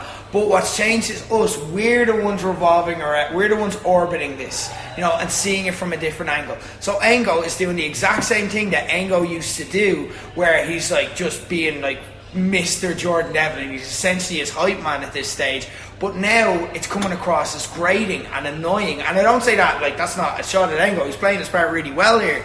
It's working because we need him to be. Because ultimately David Starr, who's been this little shit since the start, all of a sudden like the words he's saying are just like making more sense to us, even though he's cutting the same promo that we were booing a year ago, you know what I mean? And then when Ango's like cheering on Jordan Devlin, it's just really subtle things. Like Ango is like just being like 5% more Ango being Jordan Devlin's cheerleader, you know what I mean? And because he's just doing that little 5%, he's just crossing a line, and then that makes him more annoying. And then you're like, why are you getting take with him? Like, be professional and fucking interview the guy. You know what I mean? Why are you getting angry with him? Like, just let the guy have his feet. You're supposed to do an interview. You don't have to agree with everyone, but like, hop on and stop like having a little strut there in your seat. Like, you know what I mean? You're watching him going that, and then Starr looks composed and reserved, and then he gets to have the higher ground, and that makes him more likable to us. So it's not even telling us which way to go.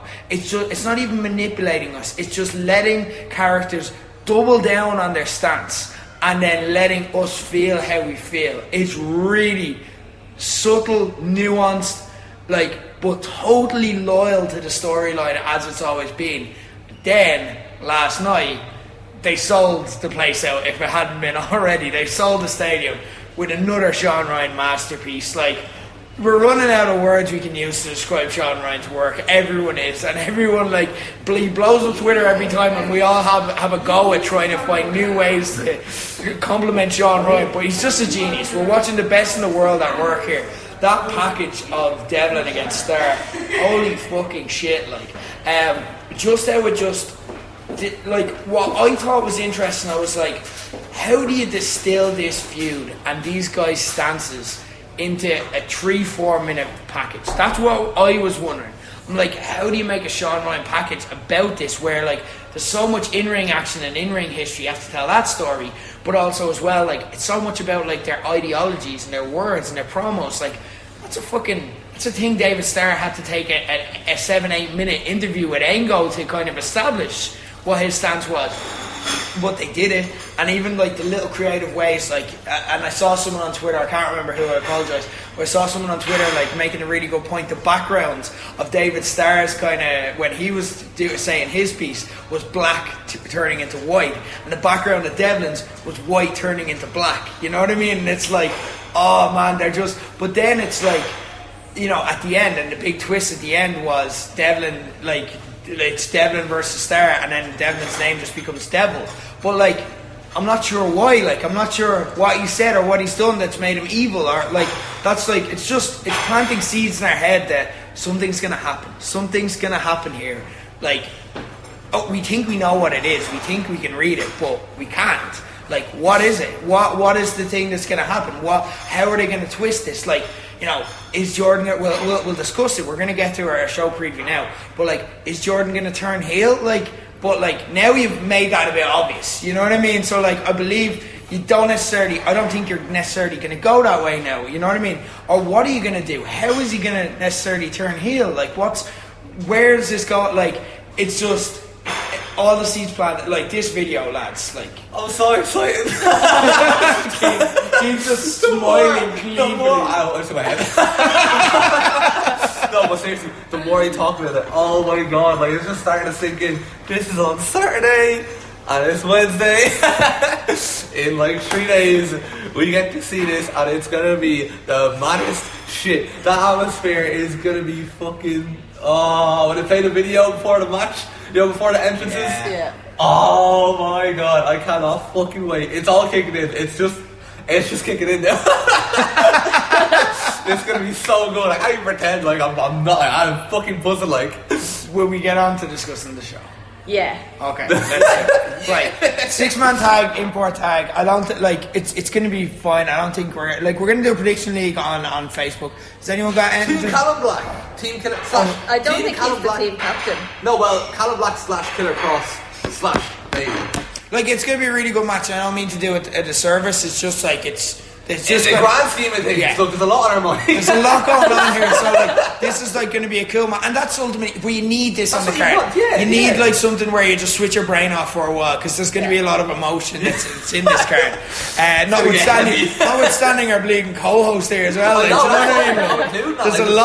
There's a lot on this, but like let's get through the card one by one. All right, let's talk about Eddie Kingston against Terry Thatcher. Go on, this is all you. This is the hardest one to predict. This is like bollocks, man. This is one of the ones I'm most looking forward to. Okay. Yeah, Absolutely. yeah. Like I just think Terry is due like that big moment. Like I'm so excited. Like I just think this is gonna blow the roof off the place. Is the gender neutral title still around? This is what I was all like. This is my only thing with this, like, because like, look, I'm not that familiar with Eddie Kingston. You know, I haven't seen that much. Fuck you anyway. I've seen he's in the NWA Power, isn't he? Yeah, like I've seen that's pretty much like I've seen bits of him there, and I've seen like bits of him around and stuff like that. I'm looking forward to being exposed to him, because like you get that from OTT sometimes, where it's like a name you're vaguely familiar with, and then you see them in OTT, and then you're like, I get it. That's what I'm looking for. I'm looking forward to having that moment. But this kind of like, there's also a part of me that's like, I know it probably wasn't possible, but I would love to see this be Thatcher Haskins. Or is it okay to just will this be Thatcher's big win? But then also you have to look at it as like, would Thatcher Haskins, which is a fucking huge, like if it was to be, Thatcher beating Haskins and finally getting the title, would it be overshadowed on a show like this? Yeah, where there's it's a like, lot in this. so much happening right now where it's like, Eddie Kingston is literally one of my favourite wrestlers on the planet. He's on the wall, he's on the Corporate Keen wall, but then so's Terry Thatcher. His scarf is right at the door. I don't know if you noticed that. But I'm so torn on this, because I always think like, if an import wins, technically they should be coming back at some point. You know what I mean? But then like, I don't know. I'm so torn on this. I genuinely like. Why'd you have to do this to me? It's like. I see, the way I look at it is kind of like, again, they're not branding it as Ireland versus the world, but it's like, it is though. Like, it's like there's an Irish person in every match. Look at that. That's deadly, by the way. Yeah. Like I seen someone talk about that earlier, and they're like that's crazy. When you think about 3-4 years ago, where the complaint was, it's all imports. Yeah. Like. But also as well, like look at the kind of main four matches. Do you know what I mean? You're talking about Devon Starr. Would you even call him an import? He's just a regular now. He's one of the OTT. You know what I mean? Yeah, he's OTT roster. You know, you've got yourself and Valkyrie. That's two Irish. You know what I mean? You've got Mustache Mountain again. They're like, I know they're now NXT UK, but like they're OTT old school. They're OTT roster more than hype. And you've got LJ Scotty. They're the four big matches that are on this, and they're like all like regulars. You know what I mean? They're all like people that have been built in OTT. Like, that's fucking cool. That is cool. Who we going with for this match? You gotta pick. Thatcher. Oh, I can't go against Thatcher, but I can't go against Kingston. Like, it's in OTT. It's not Kingston in general. It's not like pick your favorite wrestler. I know. It's who do you think's gonna He's win not this gonna get match? upset. No, I know. Well, what if Kingston ends up like shanking me then? You know what I mean? But then if Thatcher loses, that might be sad. I'm supporting friend of the show, Terry. Yeah. Oh, We haven't mentioned him in a few weeks. Like, I think we all. I'm gonna lean towards Terry, but I haven't that's such a fucking tough one. Like, but yeah, I want Terry. Keep that momentum going. Get that gender neutral title. Fuck it, yeah. Go on, Terry. There you go. That hurts though. Orange Cassidy takes on Be Cool. I a lot of people have been saying like, oh, I think I know where this is going and stuff like that. I don't. Like, I have no idea like what this is building towards. I can't wait though, because I'm so in. I'm all in on all of this. I don't know how you could predict anything that either of them are going to do. Yeah, I don't understand. Like, I have seen like really outlandish things on Twitter, and I'm like, I still don't think that's mad enough. Yeah. Like, it's going to be mental. Yeah. I really want there to be, because obviously we don't have Angel, well, that we know of, we don't have Angel Cruz on this show. I hope there's still going to be an extra video. I hope there's one extra Be Cool and It's just Joe recorded on like a Nokia. yeah, I hope, like, I really want, like, I hope that's not a thing we lose now Angel Cruz is gone. If like we don't get like maybe one last cameo as well, people are talking about that as a possibility. I don't know, but like. I hope we get one thing. Like, will we see Joe in this match? Like, he's a like him and Be Cool have built this match. That would tie in, like, could we see, like, you know, Orange Cassidy is like gonna bail from this match, Be Cool's getting the better of him, and Joe just comes out at the end just like, go on. That's like his thing. That's his move. Where does this be? Yeah. Any kind of prediction? I think Orange Cassidy's winning. I'm gonna go with that. I've noticed that there's an exclusion on this card. Weekly Justy mentioned. Justy. And he's on Twitter, he's talking a lot of, about getting, booked and stuff like that. And I feel like, are him and Be Cool still scrapping? Like, I know, are they kind of moved past that? It'd be cool if we got a reunion. I'll be into that. Oh! A reunion? Yeah. Oh, I didn't even think of that. But then I also think Orange Cassidy's probably still winning though. I think Orange Cassidy's winning. I think he's going to be like someone we're going to see a fair bit more of. Like, just not like become a full regular, but like we're going to see him semi-regular. Justy or no Justy, I still feel like Orange Cassidy's winning this, so I'm going to go Orange Cassidy. Okay. Yeah, Orange Cassidy. Good stuff. It'd be an interesting one. I cannot wait for that match. Like, that's going to fly under the radar. That's like, do you remember the Hurricane match at the last night? Yeah. And I don't know about you, but I forgot. Like, that slipped my mind when it happened at the stadium, because there's just a lot, we're focusing on Devin Walter. Yeah. And then, like, they played the video. I'm like, oh my God. And then, like, I'm so blown up by the video that I'm like, oh my God, there's a match. Oh my God, the Hurricane's here. I think it's going to be like one of those kind of things. We're going to forget about it on the night. And we're going to be like, holy shit. And that could be the thing we end up talking about by the end. Do you know what I love about this? Is that, like, this whole show is that, like, every single match on this show, you know where they pop the graphic up on screen and some matches get a pop and some don't? Every match on this card is like, yeah, it's time for this one, you know what I mean? Like, there's nothing where you're like, this is like the piss break, you know what I mean? Yeah. Everything is just fucking, I can't wait, like. Gorillas Destiny take on the Kings of the North in what some people would say is an indie tag team dream match. Interesting. Kings of the North, allowed back in Dublin, let's say nothing. Gorillas Destiny, but who cares? Like, the thing is, like, nobody's complaining about the Kings being let back into Dublin because it's like, everyone wants to see this match. Yeah. You know what I mean? So like, it's fine. Yeah, this match, because fuck it. Yeah, exactly. And as well though, like, it makes sense in kayfabe. Do you know what I mean? We're in a world where we know Joe is like the boss and stuff like that. Could Joe not say, yeah, I want to see this go? Brexit, they got the Irish passports and stuff. They're back down. We'll just accept it because it's going to lead to some class wrestling. Oh my God! I know they don't do comedy, but imagine a video of them getting stopped on the border on the way back up. Fantastic. But this match again. I always have a habit of going, like, with OTT lads for every single prediction. You know what I mean? But like, some of the imports have to win, and I feel like Gorillas of Destiny could win this. Yeah, I feel like, oh man, like, I love Tama Tonga. I actually wouldn't mind seeing them win, to be honest. I'm gonna go with Gorillas of Destiny. Or God, as Katey calls them. Are the gods in this match?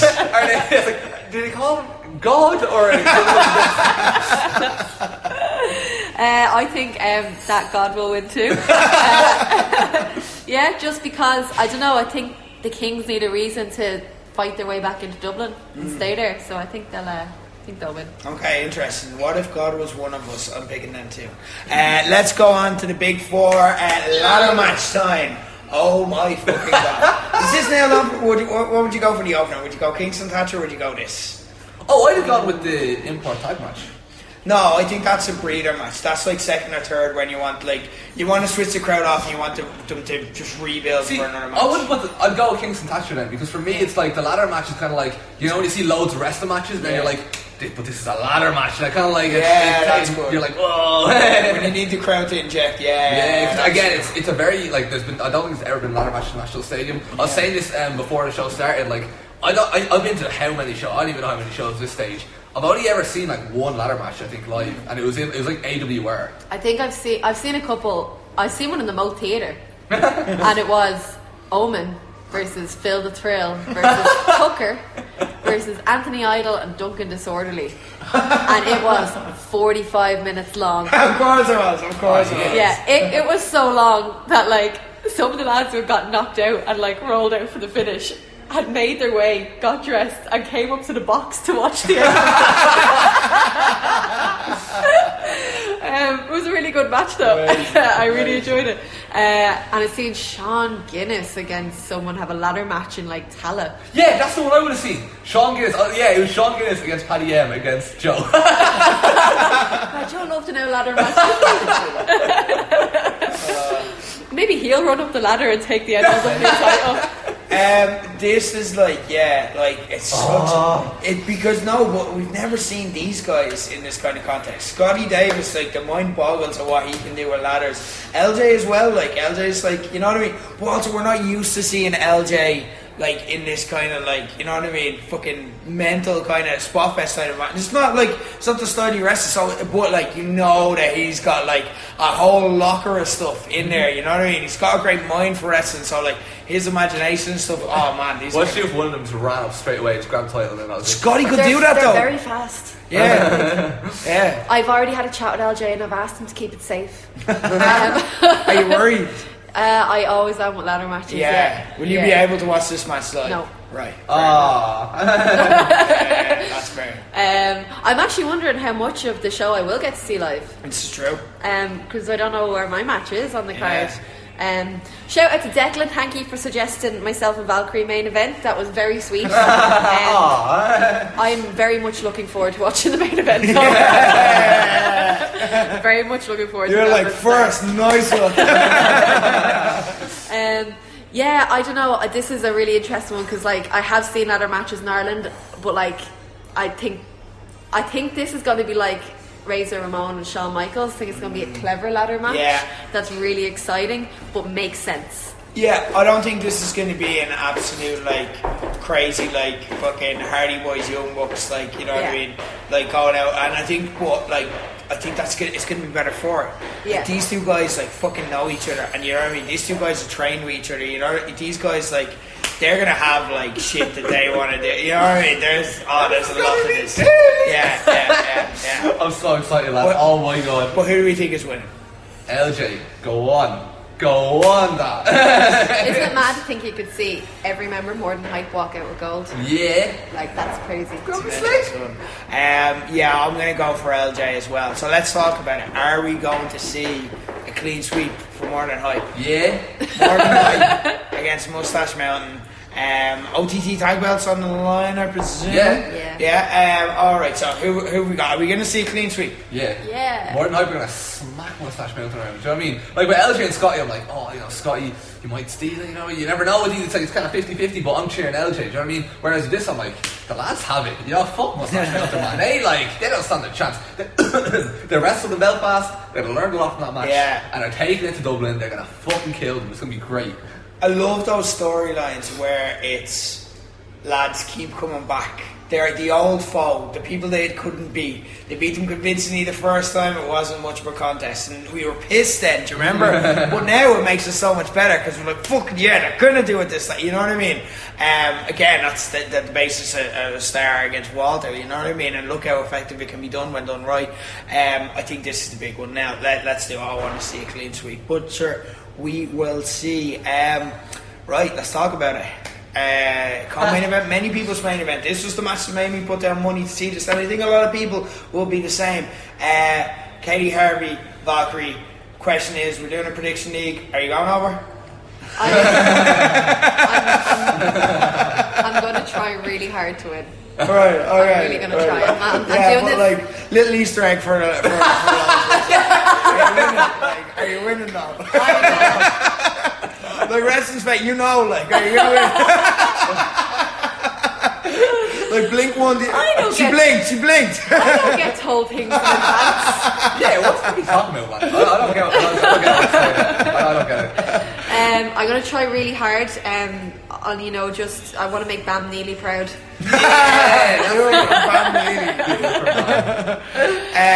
It's like, again, like what more can we add to this match? It's you against your like former best friend, like biggest rival. It's gotta be, at some parts, it's gotta be a dream, like that you two guys are getting to do this. There's a bittersweet because obviously there's a history there as well, and not a pleasant recent history as well. So, but how's it all coming together in your head as you head into Saturday? Like specifically towards this match, you standing across the ring with Valkyrie in the stadium. Are you gonna cry? Sorry, No, I was just thinking it's such like a. Are you gonna cry? I was like, I'm just gonna walk away and leave you with Keane. And Keane's gonna be like, there. I'm not gonna cry, but I did have the beginnings of an existential crisis there. No, it's mad because like genuinely we had that Defiant match.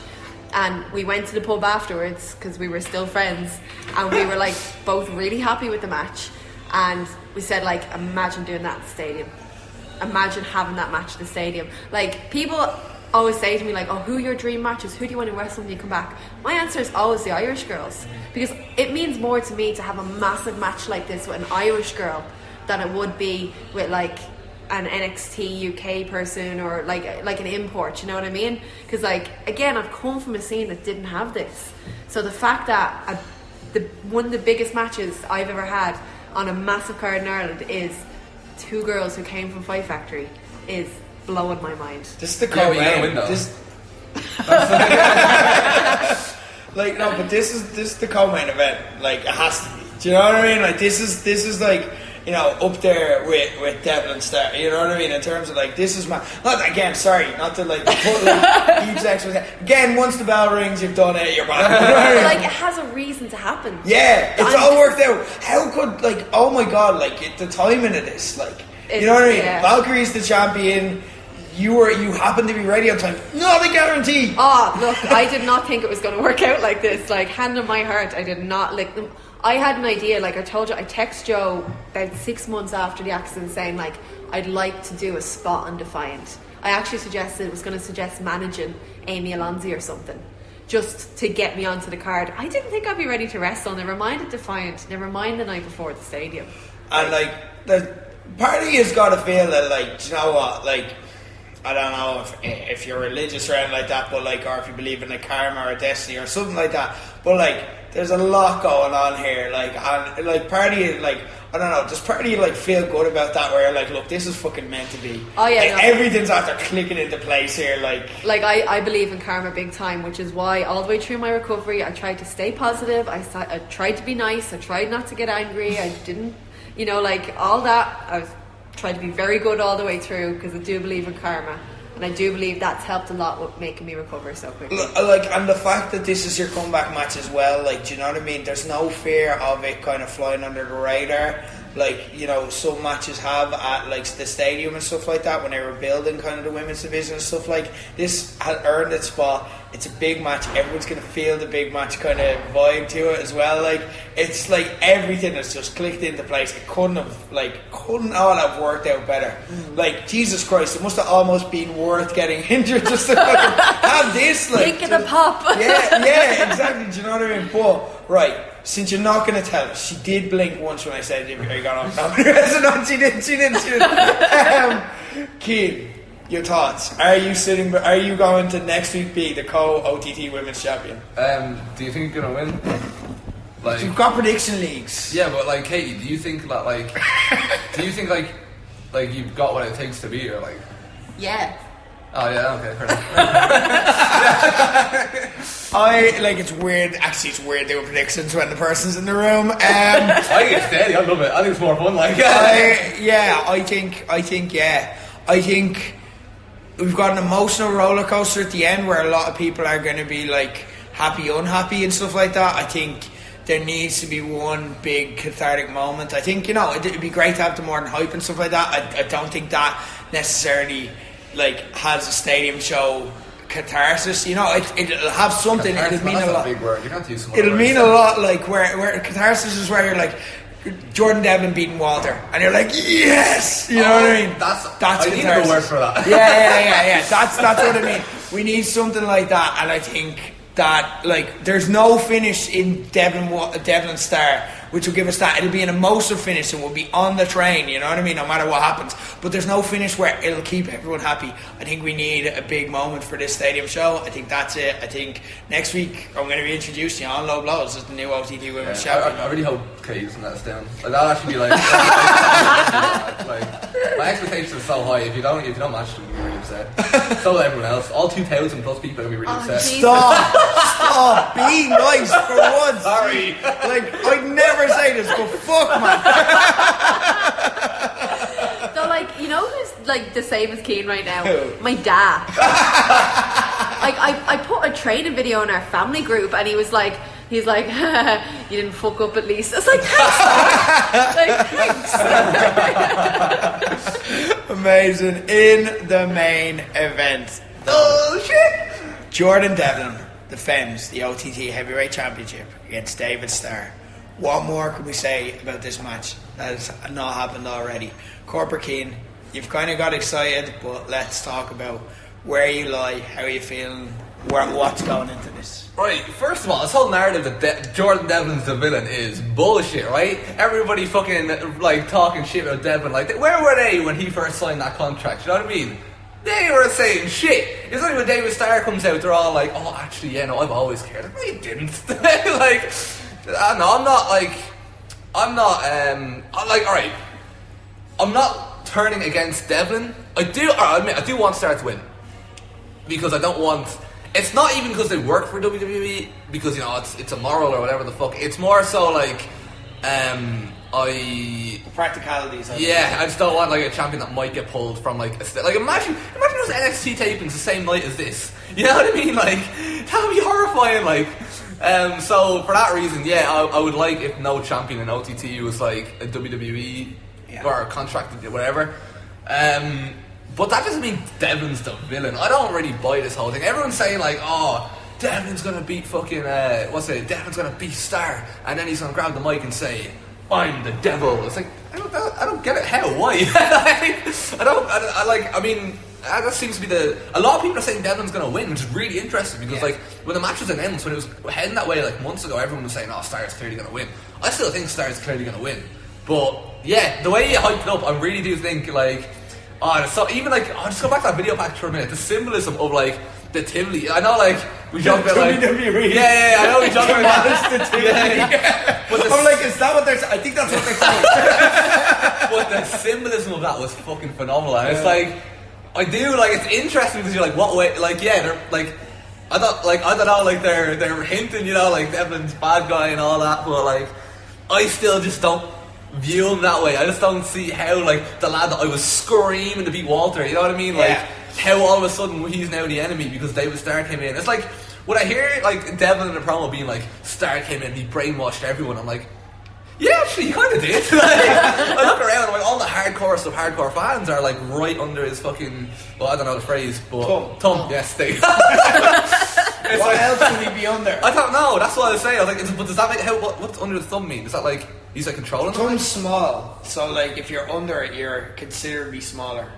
So is he like controlling them? Yeah, like that. I just thought someone had a really strong thumb. Why would they have a strong thumb? Why choose to make that point in like? I don't know, like if you're a giant or something. I don't know. It's not what no.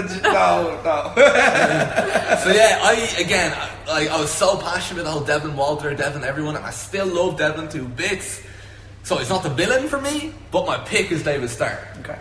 Because I do want it to happen reluctantly. Like, this is the thing. The reason I'm looking forward to this match is it's going to be like Walter Starr, where it's like I'm going to be soaking it in, like the atmosphere. Like I'm going to be feeling something, but I don't know what it's going to be because it's like I'm not booing Devlin, but I also do secretly want Starr to win. You don't know if like you're going to feel that way by the end of the match. Exactly. Like Walter Starr, I was like, surely we're all going to be cheering Walter. I know, like he's like less of a prick than Starr, so like that's how that's going to work. And it just didn't. Everyone was like, in the moment, everyone's like, actually, I want to see Starr beat Walter. I want to say I was here for that. You know what I mean? Devlin hits a package pile driver.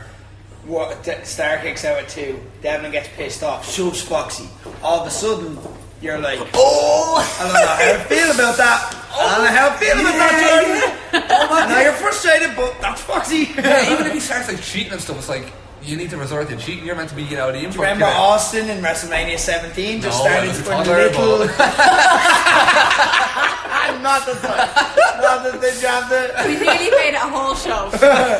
Like, what do you remember? He just started doing little things, just like, what are you doing? Like, not even like heelish. You're like still cheering him. Yeah, it's like you're like, oh, I feel like that more ambiguous about that. Yeah. That's a bit. Keen as a toddler feeling morally ambiguous about it. It's like that's a bit odd, Devlin. It shouldn't be. Yeah. Probably shouldn't have stabbed him to death in the middle of the ring. That was a bit. It's like I'm so lads. He's having me so excited for this match. I don't want to keep repeating myself, but like I love Devlin to bits. One of my favorite wrestlers on the planet, but I'm picking Star reluctantly. Fair, Katey, how are you feeling about this? I'm still on Team Jordan. I don't know. Like this just reminds me of like what we were saying about Daniel Bryan earlier about like the slow transition of roles. Yeah. I don't think we're going to get a heel or a face turn. I don't think we're going to get that clearly established, and I don't think we should. Like, I don't think it will be a case of like Jordan taking out Foxy with a chair or something. You know, like the reaction. Just imagine the reaction, like And then we finally get Devlin and Foxy on the next show. Yeah, the match we wanted, like Tommy McNulty is red. Yes, give me that. I'm really excited. I'm still on Team Jordan. I think everything David Starr is saying is so interesting, but like I don't know. There's something about like you were saying. Like I've watched Jordan battle. I've watched him raise the profile of Irish wrestling. Yeah, he's still my guy. Like, but there's also a lot. Just because David Starr says some interesting things as well. This is something I really want to like point out. It's like it doesn't make it accurate. You know what I mean? Like everyone's saying because he's. He is saying some smart things. He composes himself really well, as you were saying earlier. He sounds smart, but not everything he's saying is legit. I don't buy the whole thing of they're selling you a pipe dream. You're not going to be wrestling at WrestleMania. I think Devin will be wrestling at WrestleMania at some point. I don't think everyone in NXT UK will. I don't think no offense to like Saxon Huxley or one of them. You know what I mean? but I put Devin up there with do you think Zach Gibson's going to wrestle at Mania?